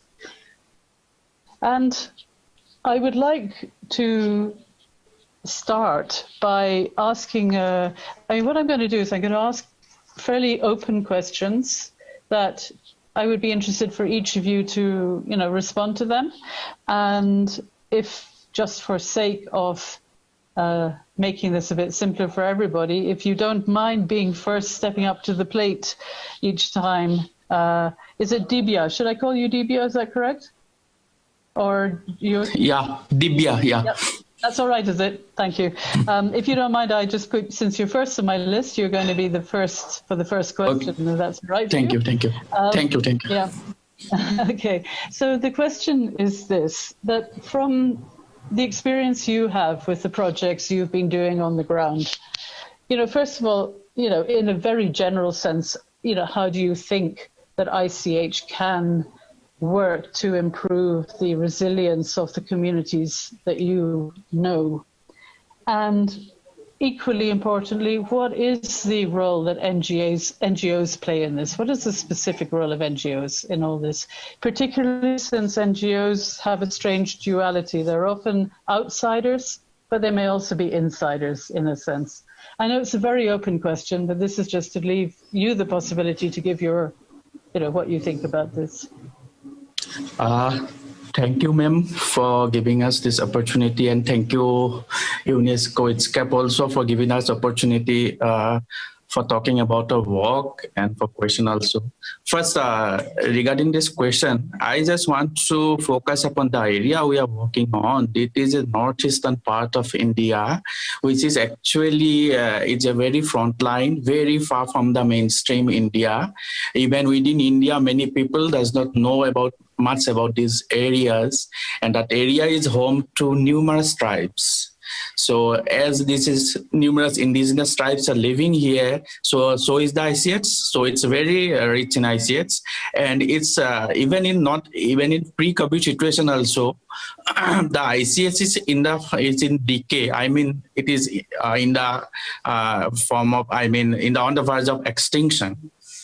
So we had already working for last 18 years. We are working for the safeguarding of ICH in different format, whether it's a craft, whether it's a song. And especially right now, we are working on reviving the dying tradition. Actually, the dying tradition has become complete obsolete since the colonialism came to India. When the British came, the synthetic dye came. So then community have started abandoning the dye practice and synthetic dye came. So natural dyeing is like almost 2-3 elders are living who knows the practice of this thing. And I think ICS is itself reviving ICS is itself resilient. Resilient to different problems that's posed by us, like COVID also. We emphasize that because if we say it's a dying, that we emphasize on natural dying, and natural dying products are so natural and so good, and it is become so. Many many diseases. It can prevent many diseases. It can boost your immunity. It can boost the community's immunity. But the thing is that when the natural dyeing is not absent, this practice is not prevalent, only synthetic dye was present. So in that situation, there are a lot of things that to be learned from the ICH that's on decay. The community is losing, and the NGO's role is paramount, I think, in this, because the community, we as an NGO, my NGO name is Arhi. Arhi means example in our local language. So we try to provide communities an example that this can be done like this, because generally what we do, we initiate a project, then we carry on, then later on the project is carried by community itself, and it has been replicated in most of the part of our region, because my region is like that. There are more than 300 tribes and sub-tribes. It's more than 600 tribes, and it's like every tribe is very diverse. Their practices are diverse. Even within dyeing also, some one community do 3 colors, some community do 9 colors, some community do 20 colors. So it's a very diverse type of knowledge system that we are losing. Okay, so we I'm sorry, I'm going to have to cut you there because there's quite a lot of discussants, and I'm okay. Thank you so much. Can I perhaps ask you all if you have something you want to say? Do you want to stick your hand up, and then I'll know that who wants to address this? But since I can see some faces that are appearing in front of me, could I perhaps ask you, Alessio? I see you there. Do you have something to add to this? Sure. Thank you, Janet. Yes, the 2 questions you posed are very core. How ICH can help support improve resilience and the role of NGOs. What I'm noticing here in the experience in Italy especially, but not only, there was already in spring a sort of rush towards the use of technology, like being present through technology, through social media, through anything, cultural, different actors, institutionals and less institutionals were trying to keep the dialogue with their, let's say, audience, with their people. But clearly it's emerging. It emerged quite immediately that the technology is not enough. In my opinion, this emergency is stressing the fragilities that were already present. And I believe ICH in general, I'm a bit generalizing, but ICH is, if not the most, is among the most fragile dimension, because it's based on social relationships. Now, in, let's say, I don't know if 100% of cases, but absolutely in almost all cases, it's based on social relationships. So the role of ICH is crucial because it's probably the most fragile, and it's crucial also because it could help in keeping communities cohesion, also versus the institutional kind of paralysis that also happen. Now, in the uncertainty, institutions are very slow in taking decisions. And the last point that I want to mention is that we should be smart enough in using the intangible dimension of culture for refocusing and reconverting the cultural contents. In other words, to help the people right to access culture in a moment where cultural places, because of it's impossible to visit places because museums are locked, etc., are inaccessible, averagely speaking, to people. So these are my points. Thank you very much. Does anybody else want to particularly jump in now, rather than me inviting each of you? I'm very happy for you just to do so. If not, I'm just going to pick a face off my screen again.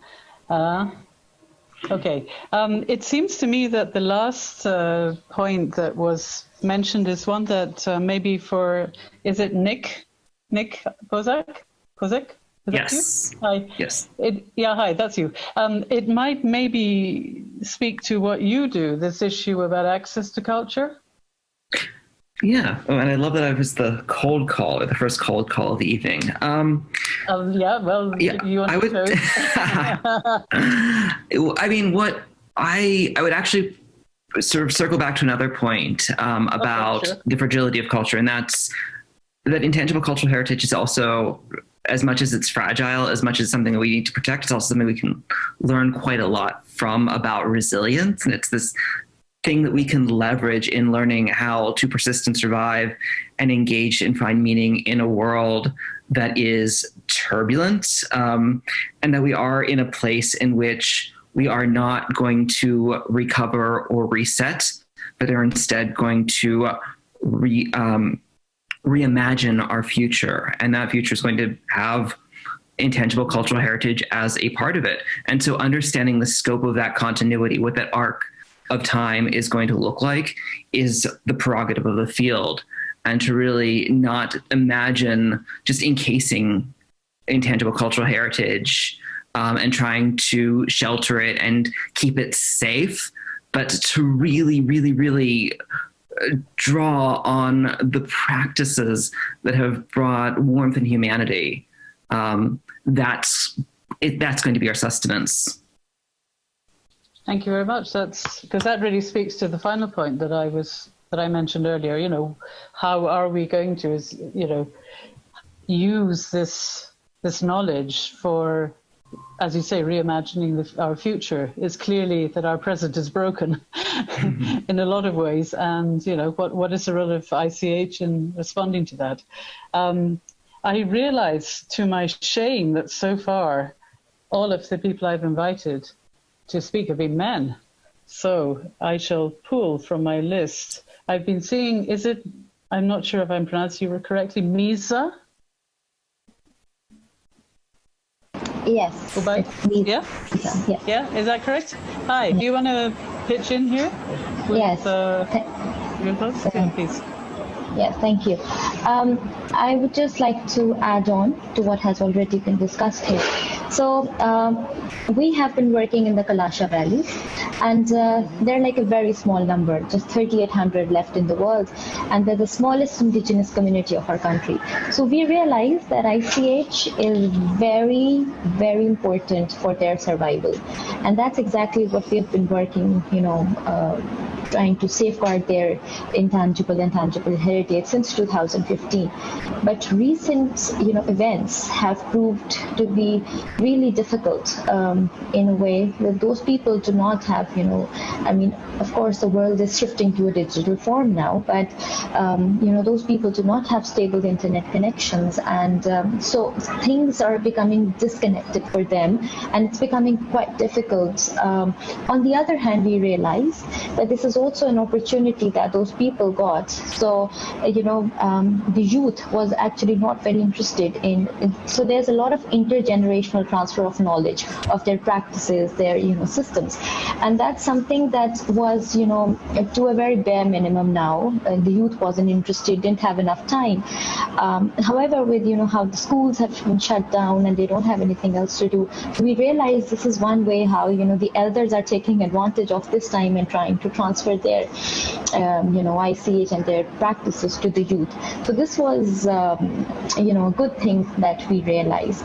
And, they are a very resilient community. They have been trying to, and they have survived over all these years, faced a number of issues like forced conversions, issues from the different communities.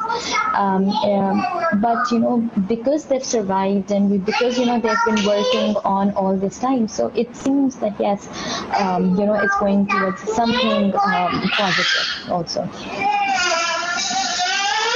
Thank you.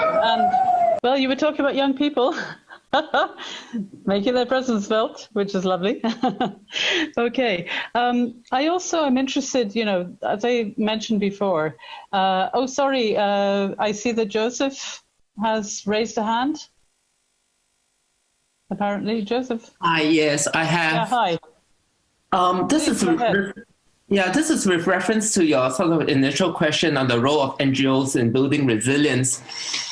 I think one of the things that at WCC World International World Craft Council is doing and thinking about it is that perhaps documentation is very important about how NGOs face crisis, so that if there's a COVID-25 or COVID-30, for example, 10 years from now, you can refer to what has happened before now, so that we can be more prepared in terms of building examples.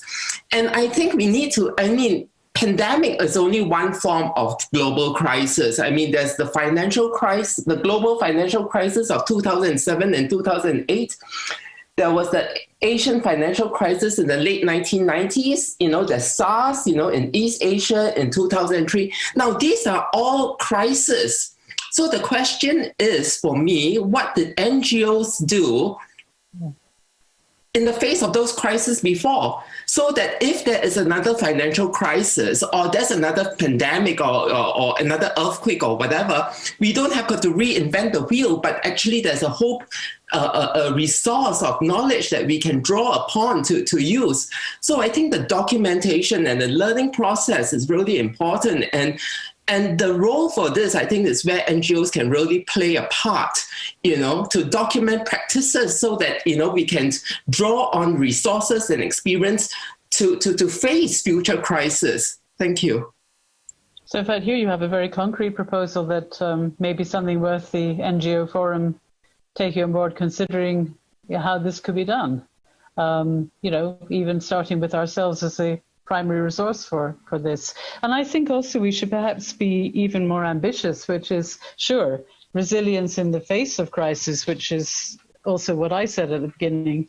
But, we can see that an awful lot of these crises that you mentioned are all ones that we have created for ourselves by the way we organize ourselves Yes, and now that with the latest, the COVID-19, we are seeing clearly that a lot of the issues to do with biodiversity destruction and pushing communities that are on the edge to eating bushmeat, whatever it may be, that all of this is contributing towards creating the next crisis as well. So I think that, yes, we're in a very key position to identify a lot of these things and to see how the current organization of society is impacting on communities around the world. And I think that is really a very important point. Thank you. I think also there's another question about the role of NGOs, because NGOs have a very interesting position, but on the one hand, often being, if not insiders in the communities, at least being very well connected with the communities and well accepted by them.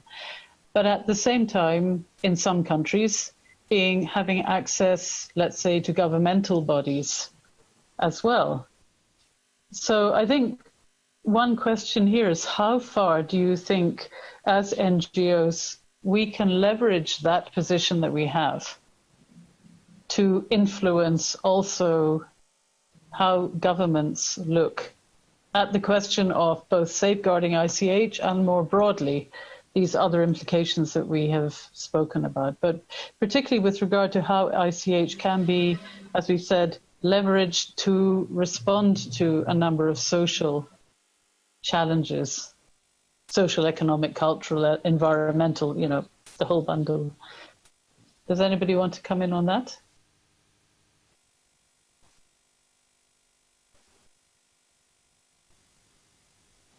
Was that a really big question? Okay. In that case, I will leave that question. Yeah, please go ahead. No, yeah. I was raising my hand. Yeah. Oh, I didn't. Well, I don't see it. Sorry, Ananya. I'm not seeing your hand anywhere, so you're just going to have to butt in there. Yeah, go ahead. Nice to see you. Yeah, it's a very important question, and I wanted to share the experience from India. And Nisa actually gave that shared already. What we realized that when the market is no longer there, the market got disrupted, right? The tourism is not there, the festivals are not there, events are not there.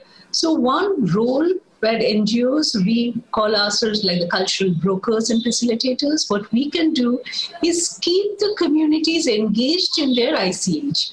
And for this, the funds for the events, the funds for the festivals, those can be used for, supporting training programs, learning programs, documentation programs. So this really created a very positive effect. One was, of course, supporting the cultural practitioners to perform online, to give them that scope, that opportunity. The other was supporting, training programs, workshops, documentation. Because what happens, the masters or the gurus, they are always busy. They're traveling, they're going to various places. So this was an opportunity when we found that they were available. They were with the community. So this was something we did, and we came out with lots of recording of music, on documentation, and sometimes even these artists, they themselves innovated. We have a storytelling community who paint long stories on scrolls and sing them. And the one lady, she first painted a story on COVID and the impact of COVID. And she did a video and then she posted it in Facebook. And that went viral with a 1 million reach. Now, seeing that, a lot of others got inspired. So galleries approached them. They did online exhibition. There was a publication which used that art to talk about the impact of pandemic. So, these are the things, the ways how NGOs can play a role, and they can negotiate with the government to give this fund, which is available with the government for supporting programs and events which are not happening, that can be invested in the capacity building, documentation, training. Thank you. Well, thank you very much, Ananya. And I do apologize again for not seeing your hand. I don't know where it appeared. And indeed, I think this points, doesn't it, to such an important issue that at the end of the day, I mean, we constantly repeat this point that the real experts are the bearers. But I think it's something that goes beyond simply knowing their ICH, which of course is true. But it goes to often they're actually the people that, when faced with the challenge of responding to a new situation or whatever, they are the ones who really understand what they can do. But they may need some degree of support, as you say, in this case, financial or otherwise, and that NGOs can be the kind of the bridging mechanism, the facilitator to bring that support into the communities and to provide a sufficient degree of, whether it's training or whatever, to then give the opportunity to the community members to take that themselves and do something with it. And for sure, they're likely to do so, as you gave that wonderful example. And in fact, this does kind of bring me to another of the questions that I had, which is, that we know that as the convention itself recognizes, ICH is something that is developed in response to the environment, whatever that environment may be. And that as the environment changes, it will evolve. And so one question I have is, how do you see ICH evolving in response to the current crisis, but even beyond that, in terms of just that life has moved on? I mean, in the last 20 years, life has moved on incredibly in terms of how we live our lives. And this flexibility, this internal inbuilt flexibility, is something very key to the nature of ICH. And do you have examples of how this has happened, how communities have changed what they do in response to their shifting environment? Dr. Blake, sorry for interrupt, but actually the Yep. Dr. Blake, sorry for interrupt, but Mr. Pierre, Justin Pierre, actually holding his hands to speak something regarding the questions. You know what? I'm not seeing the hands for some reason, so please do tell me. Go ahead. So when you just say open up the chat box and the participants list, you can see the hands on there. I have the chat box, but nope. The participants list. Open, but the hands are not showing. Oh, okay then. I'll let you know. Thank you. Thanks. Yeah, please go ahead. Yeah. Hi, can you hear me? Yeah, hello. Yeah, I can, sure, go ahead. Okay.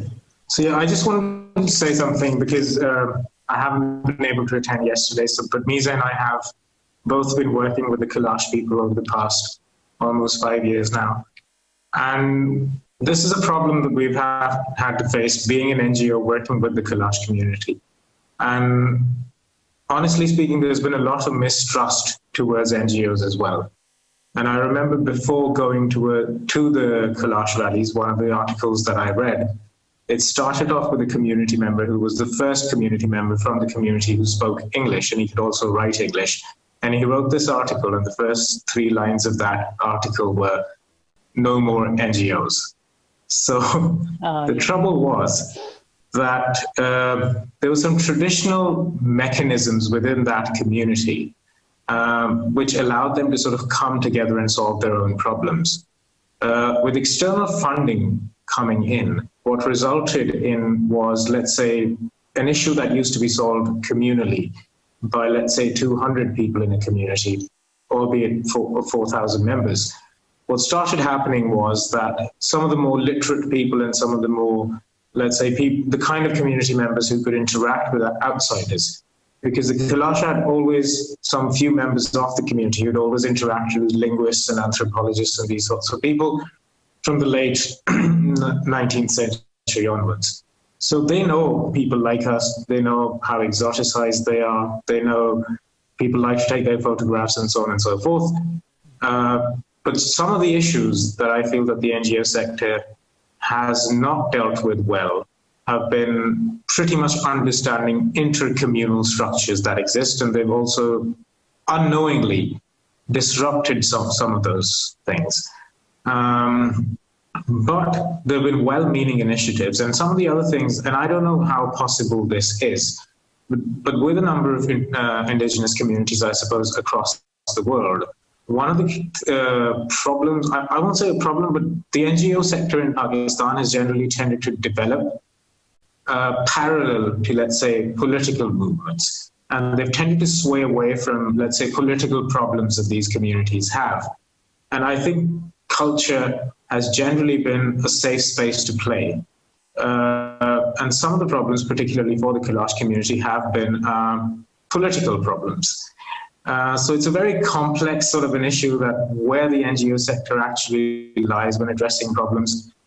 So I think one of the things that perhaps the NGO sector should do, or can do, I suppose, is try to sort of broaden where they can pretty much form that bridge between the governments across the world, rather, and indigenous communities the world over. Because at the moment, particularly in the Kailasha community, some of the real issues as far as why they're actually diminishing in number, they tend to be too sort of difficult of issues, and they tend to be like, so, for instance, a thing like forced conversion is something that we cannot take up in public. So, understood. I mean, we need to sort of figure out how we can actually address these issues. Mm-hmm. So, yeah. Yeah, I think also, I mean, that's a very important point and a very important one side of the coin. I think the other side is the fact that often governments have not up till now understood how useful the NGOs can be to them. And I think one of our jobs is really to work on educating governments. I know there's a lot of resistance. I mean, I'm based in Iran, so you know I can understand this very well. But I think it's very much about, by what we do, showing the governmental authorities that we're actually taking also a load off their back. You know, doing, especially with the 2003 convention, which is so challenging to many governments, this bottom-up approach. They really haven't got a handle as to how to do this yet. And, you know, NGOs are an incredibly important resource for them too, to help them to implement this participatory approach, etc. So, I mean, in a way, to turn that negative to a positive, let's say, is one of the things is to work on that. But I mean, it's hugely challenging. And in many countries, also, even NGOs don't have a legal status that allows them to do a lot of things they need to do. You know, there's a lot of work to be done in that. With regard to coming to the question of, you know, NGOs and the government, because I think it's an important point, you know, what sort of advice, if you were in a position advising governmental authorities on working with ICH and ICH communities, particularly in the areas of sustainable development and resilience, you know, what are the primary bits of advice that any of you would want to give to the governmental authority in question? I mean, imagine we're talking about the Ministry of Culture first, yes? But maybe not just Ministry of Culture, it could be other ministries too. You know, have you sort of, any of you general points of advice that you would want to give to those governmental interlocutors of yours? And again, if anybody puts their hand up, please tell me, because I don't see it. Yeah, hi, go ahead. Yep. Yes, can I come in, please? Yes, of course, please. Is it Alex? Is that your first name? Yeah? Yes, that's my first name. Yeah, okay. Can you hear me? Please. Yeah, sure. Thank you. Yes, I wanted to reinforce the point that was submitted by Kia's pair, talking about the relationship between NGOs and the government. So I just want to share my experiences in Africa. I'm from Africa, in Zimbabwe, which is Southern Africa. So one of the most pervasive, thinking in Africa is that NGOs are more trouble causers than problem solvers.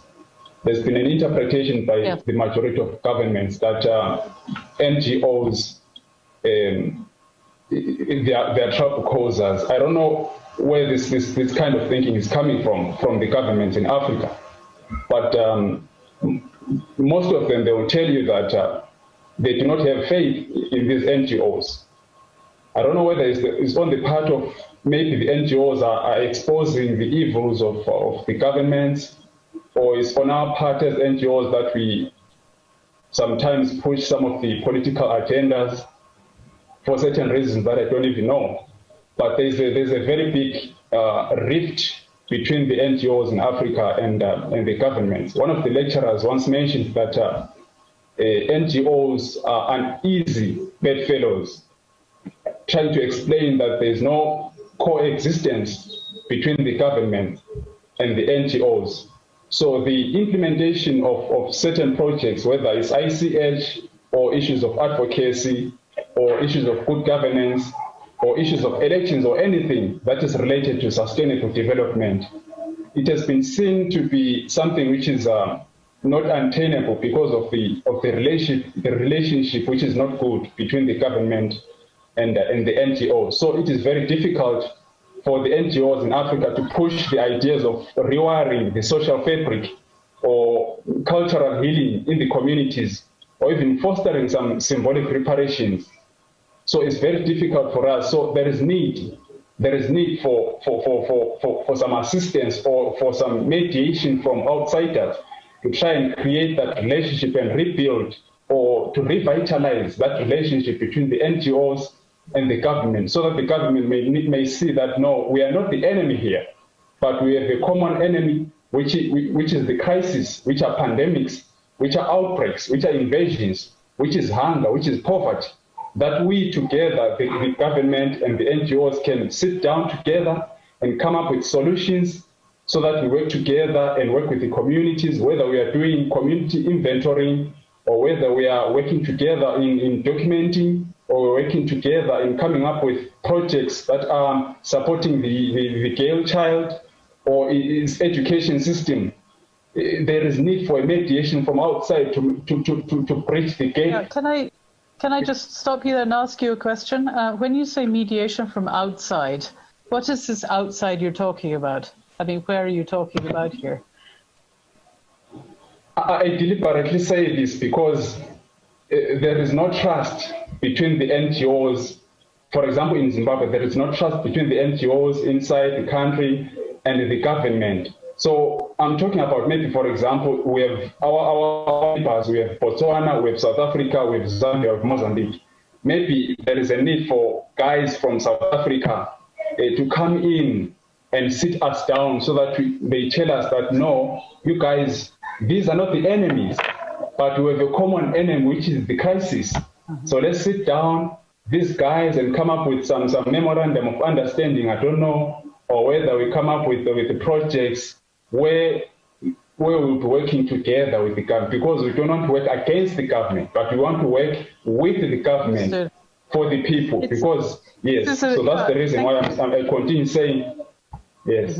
This is an important problem, and it's a problem that NGOs in many places of the world face. We have to be realistic about this. In some cases, also the governments are very suspicious that NGOs may actually be sort of fifth columnists working for outside interests and other governments. So that's also an issue that we have to be very careful about here. But it depends on your context. There are other countries, in fact, where one of the keys to be able to work in different areas and even to get a better relationship with the governmental authorities is actually working through certain traditional mechanisms that exist. In Iran, for example, where work with regard to female genital cutting was very effective was when the local imams became involved. And so you know, there's a sort of interesting kind of circularity here that maybe we're NGOs working with ICH, possibly depending on the context, the country context, that there are actually existing traditional mechanisms in society that can help to mediate as well, that the government respects as much as you do. I mean, that's also, I'm not telling you that that is for you the best strategy. I'm just saying for some places. I mean, I can tell you in Iran that trying to involve one of our neighboring countries would not be a good move. So anyway, we have a little bit of time, not much left. It's such a rich discussion. But let me just invite, I believe I've got Jeff. I haven't heard from you, Jeff. Is that correct? Are you there? I can't see you.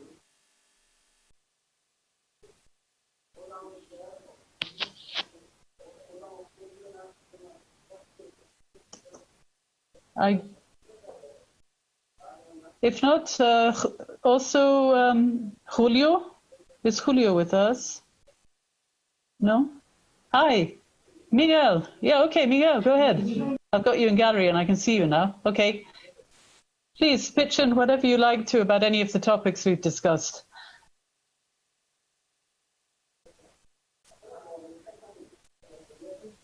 Well, the main point I think is that heritage is a route for resilience. I mean, the COVID may be terrible, but heritage has normally outlived various difficult times through ages.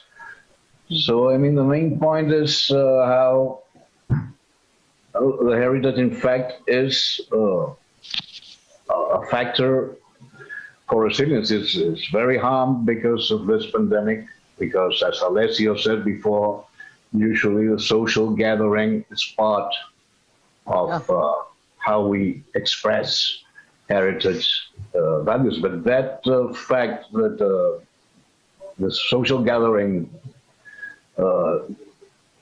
around it is precisely what guarantees the resilience of the societies that practice it. In the case of NGOs, you see, we are sort of in a different position. Here is not an NGO trying to help heritage, to leverage it, but just to show it around. I mean, it works apart from us. So I cannot be very useful there. Yeah, well, no, that was useful up to there. Thank you very much. But also, I mean, you say, yes, heritage is a route for resilience, but we've been talking about also the question of influencing governments, and governments at different levels. We're not necessarily talking central government. We could be talking municipal level authorities. You know, how much do you think it's possible to bring that message to authorities at different levels and really persuade them that this is a resource they have and that they could be using it much, much more in responding to such crises? Well, absolutely. And I mean, how would you go about doing that? Absolutely. The thing is that, in fact, is the heritage which has built the municipalities before, no? So I think it's the other way around.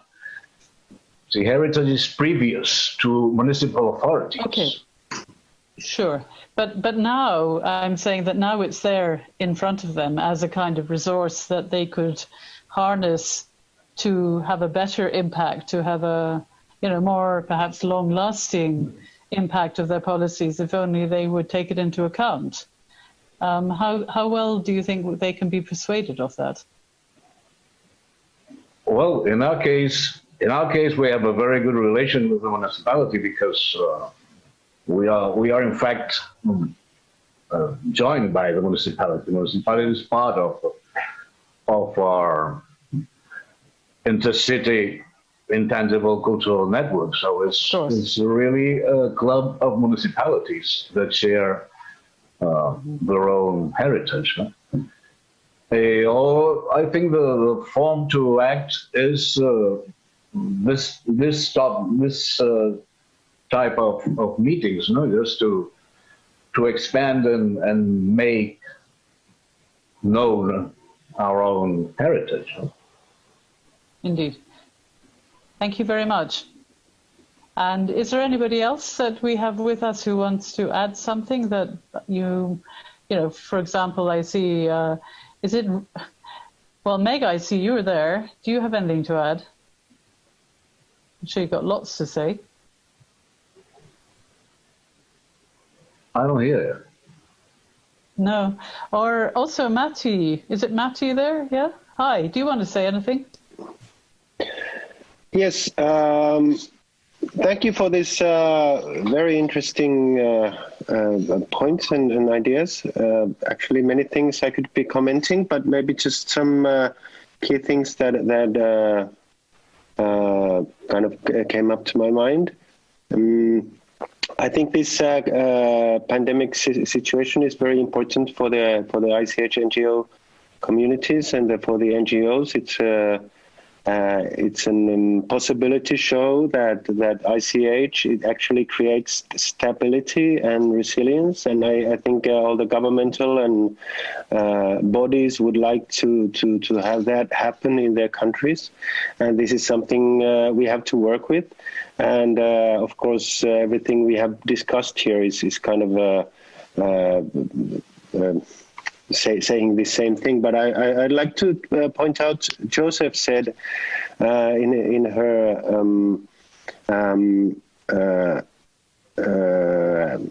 she said that there would be an idea of database about the learning of the role of ICH, of what we have done and what the communities, what kind of good safeguarding practices they have found out in this situation. And I think this is something very, very important, and exactly thinking about the future, so that this won't be the last crisis we will have.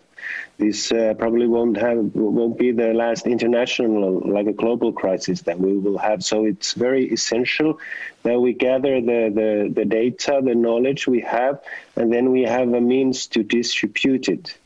And this will also, if we do this, the NGOs, we do this work good, we will also get the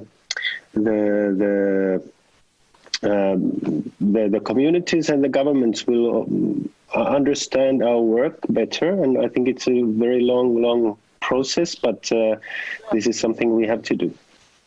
In fact, since we know that disaster management, prevention, mitigation, and ICH is one of the priorities of the Intergovernmental Committee, it strikes me that this is an excellent opportunity for the NGO Forum to really sort of put its stamp and say, look, you're interested in this, and we are doing something, our very existence, not just what we're doing, I think this is important, but our very presence on the ground in our existence is part of the answer.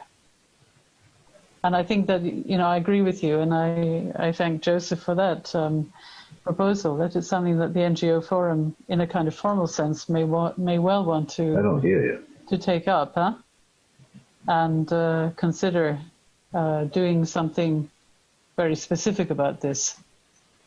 Thank you. Now, Jin Young, I don't know, do I have any more time or not? I'm not going to tell you what. Yes, Dr. Blake, actually you have about 10 minutes. You can use the 10 minutes more if you have any final words or so. Hello, can you hear my voice? I do, yes. Can you just repeat the last bit?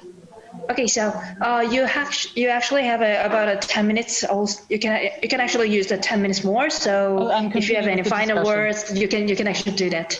And then, or if somebody misses a miss, yes. Well, if somebody misses a miss, you can do that. Thank you. Thank you. Before I do that, if I do want to give as much opportunity to people, who want to say something, to say it. If you've spoken already, don't worry, you know, pitch in again. I've got you in gallery, so just show. Okay, I can see Allington wants to speak. Raise the hand, because I'm not seeing the raised hand in chat, so just stick your hand up. And I've seen Allington. Anybody else? I would very much like, okay, right. Is it Hong Xinhua? Yeah, you're second? Okay, I better write names down. So, and Joe, yeah. Can everyone hear me? Okay, Yes. Miguel, who's speaking at the moment? Yes. Okay, because Hong Xinhua has not spoken yet, I give him the first opportunity. Yeah, go ahead, please. Hi, my name is Xinhua Hong, and I am. Sorry, Xinhua Hong. Yeah, it's fine. It's fine. I'm the International Affairs Manager here at CICS. First of all, it's a great honor to be in the presence of such great minds and hearing such great ideas about ICH sustainability and of those contents. I just wanted to add on to what Dr. Blake mentioned regarding the ICH evolving, you know, with the times and the environment. So with our NGO CICS, we acted as a secretariat for the Cheonju City in our second annual ICH awards this year. And it was primarily held online. It was actually just held online, yeah, all of it on the YouTube platform. And I just wanted to add that the evolving, shifting of ICH activities to the online setting is something that is definitely here to stay. And some of the things that we noticed were that the NGOs of Korea all geared towards that change of moving online, either the inventories or online activities such as Zoom meetings.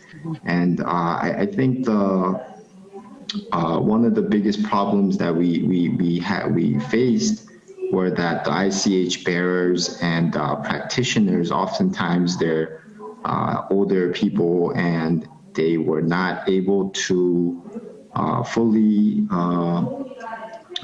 get in onto the online realm as easily as somebody that of the younger generations. So the solutions that we came up with were to make sure that the empowerment and the ownership of the digital footprint of ICH bearers were told to the ICH bearers, and the importance and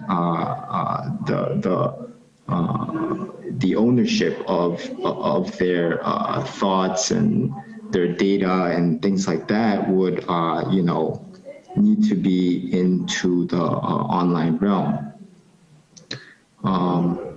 So we just we believe that the digital divide needs to between the ICH bearers and the community needs to the gap needs to be shortened, and that would be one of the goals of the NGOs of Korea is to be working on. Thank you very much. I am an eternal optimist. So the way I see what you're saying is also, is this possibly a way actually to engage young people more actively with ICH too, since they are often the ones in the society with those skills required, and it can actually be a way of bringing them directly into the story, and suddenly one can hope that it might actually make these elements more relevant to them in a way too. That's just a thought.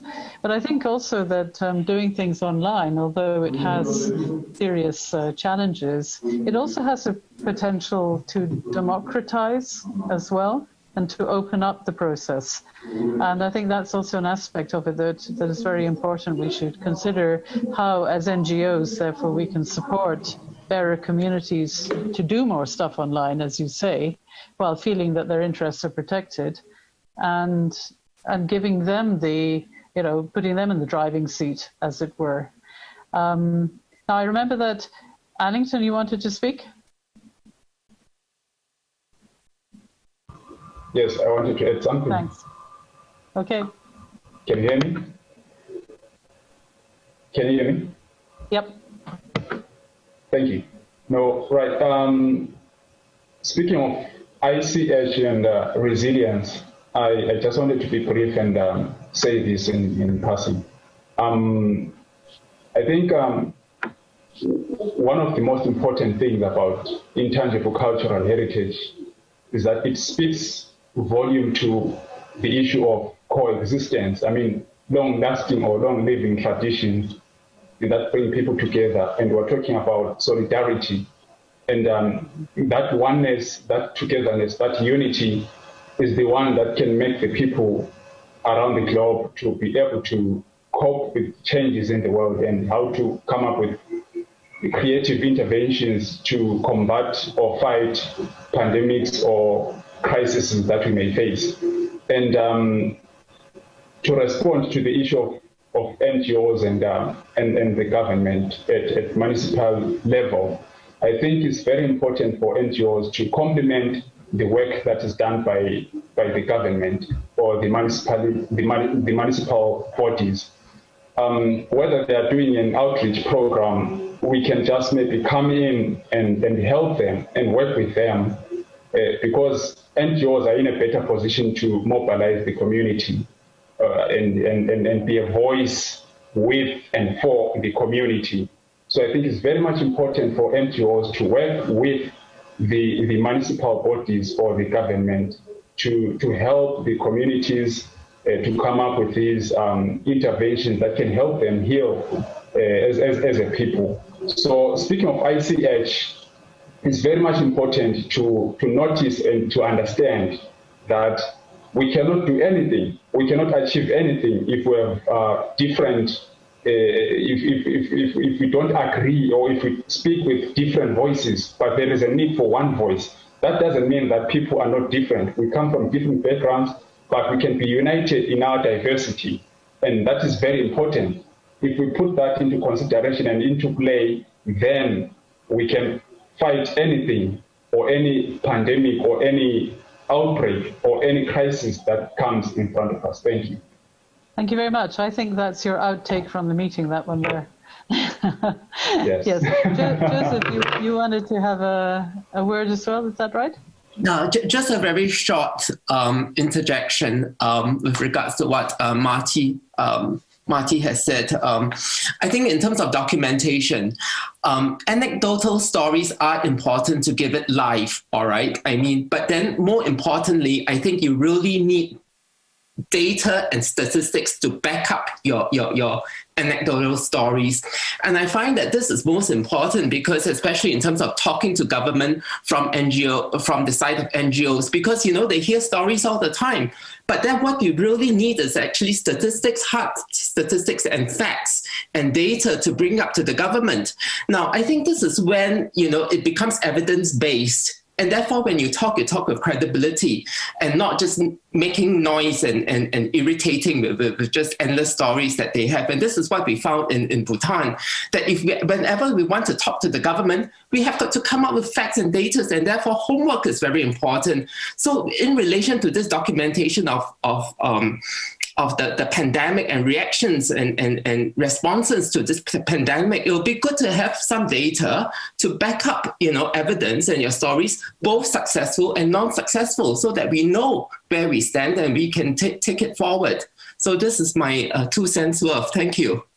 Well, thank you very much. Yes, and I mean, it kind of goes to the heart of a lot of the challenge of any kind of reporting in this area, which is to balance quantitative with qualitative information and data, because we need both, essentially. You're right. I mean, we need the qualitative, we need the story, but we also equally we need to speak to governments in terms that they generally, let's say, understand. I mean, they use the language that they use, and the quantitative is also very important in that.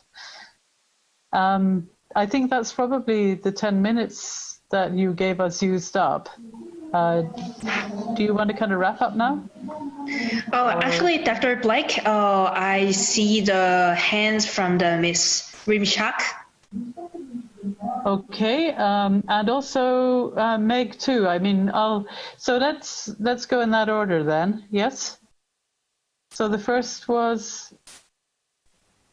Yes. Hi. Yes. Thanks, Dr. Blake. Yeah, I just wanted to go back to the issue of working with the government and how we can, or as NGOs, how we can do that best. I think it's really important that the NGO is relevant. And this is something I think Nick mentioned. It's relevant to the existing plans of the government. They're hardly going to find support from a government if, let's say, we're in a crisis and then there's this NGO that's working on luxury goods or something like that. In the existing crisis, as well as in any crisis, the priorities of countries and of governments change. And so NGOs have to be really realistic about changing their priorities as well. And this might mean that certain cultural expressions or ICH elements might have to take precedent over others.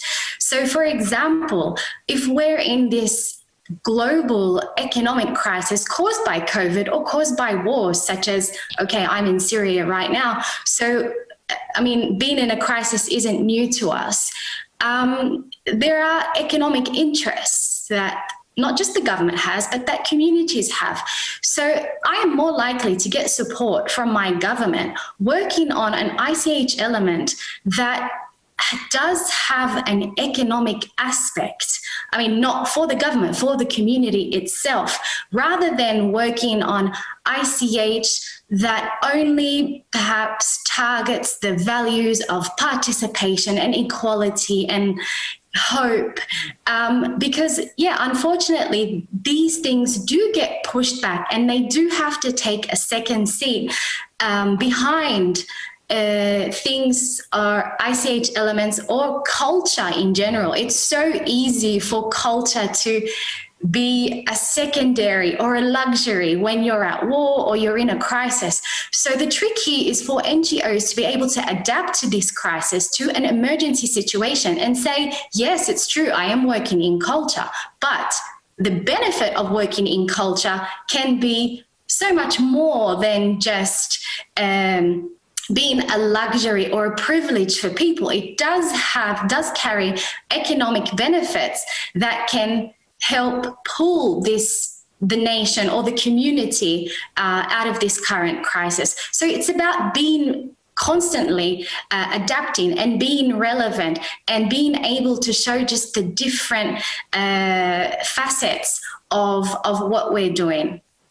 Thank you. And also, I think to add to that, we work in the field of culture, but I think we shouldn't restrict our view of who we work with in government to simply the Ministry of Culture or equivalent, because often I think what we do is better understood in other ministries in terms of what we do on the ground. And I think that's something we also should to take on board. I think it's very appropriate if we give this time to Meg now as our chief, to whom we owe obedience. And if you wish to, say some words, and even a kind of, not a wrap up as such, but, you've listened to a lot of ideas today, and, how you... Yeah, I realize economic is important, but social is very important too, not just economics. Yeah, I think you're right, indeed. Thanks. Meg, do you want to, obviously you may have had a point you wanted to make, but if you want to go beyond that too and draw out some of the other points that you've heard today, that'd be great. Thank you, Janet. I would just like, listening to this discussion here, I would just like to, there were many points and many good ideas, but just to have some few points. There was a talk about a database to have the experience on how handling crisis. I think it's really good. However, I also would like to point out that the UNESCO has started this survey, and there is a place where you can write about your experience during the COVID. So if not everyone have seen it, please visit the UNESCO website, and you will be able, I still think you will be able to hand in your experience, or otherwise you at least can read and learn from others. And then we were talking about the government and the relationship between governments and NGOs. And of course, this varies a lot over the world. I myself is working in Sweden, live in Sweden, and we have a very good cooperation with municipality, region, and national government. But that's not the case all over the world. From the point of the ICH NGO Forum, I really think we can work on this topic on an international level. For us, it might be difficult to go into specific countries, but we can show, and that is what I think the ICH NGO Forum does, show that we are relevant and useful to the convention, to the committee, with our seminars where we raise the question that we know will be discussed in the agenda.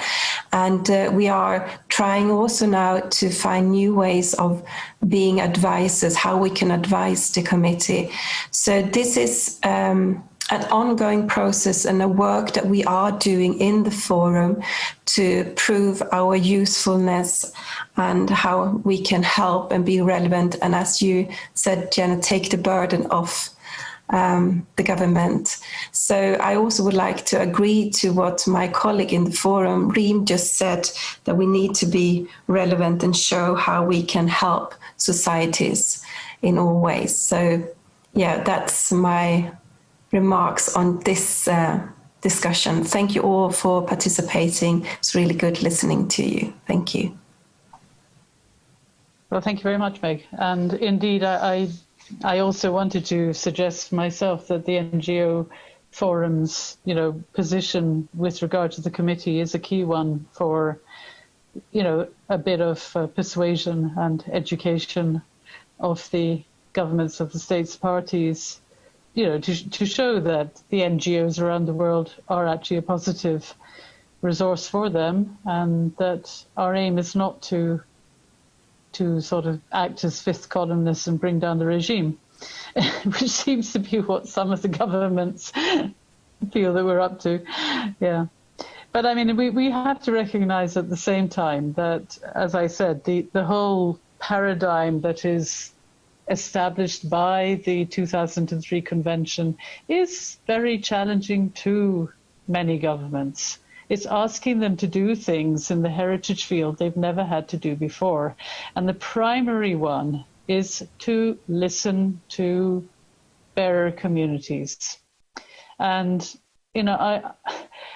I cannot tell you how many times in my region I've been doing capacity building workshops, and I've been told by experts from the Ministry of Culture, who are very often from a sort of anthropological or similar background, telling me, but why should we listen to the communities? What they tell us is wrong about their heritage.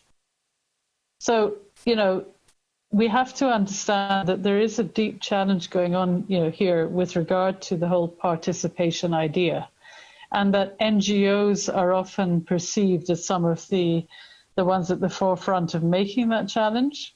And so, in a way, a lot of what we have to do is also to change the discourse so that we are not seen to be on the side of challenging the government, but we're actually seen to be partnering with governmental authorities.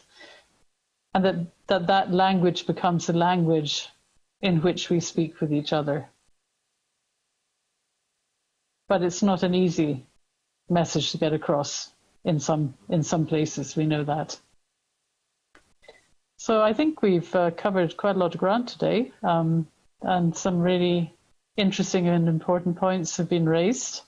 What would you like me to do now?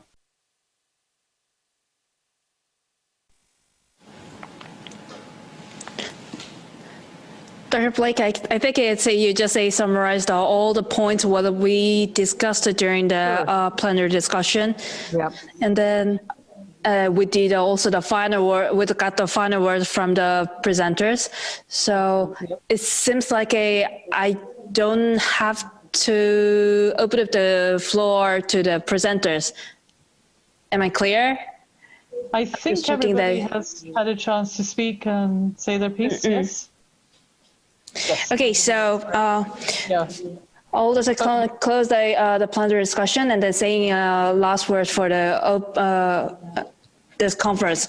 So, first of all, thank you everyone. Thank you all the presenters and the moderators. During the plenary discussion, we dealt about the diverse issues. From the micro to macro viewpoints, NGO to government, and then each country's situation under the title of ICH and the Resilience, which is our conference title. And also we just deeply considered and then discussed and shared the thought about the strength, weakness and opportunities and threats that we are just facing with in not only in current situation but also from the past to and thinking for the future also.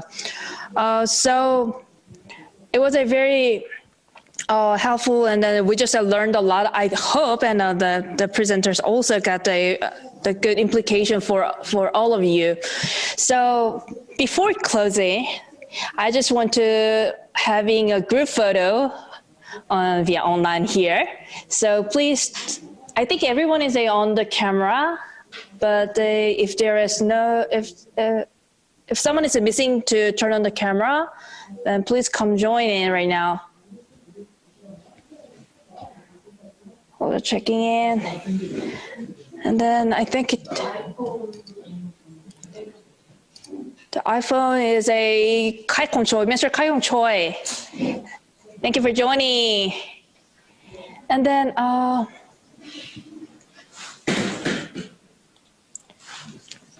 by the way, could you just to change the Kai Kong Choi to the upper level for the final? Yeah. Okay, so please shake your hands, and then we're gonna grab a shots for the final fun one. Okay, thank you for joining, and then thank you for your presentation, and thank you for your efforts for all. Hope to see you soon all again. Bye.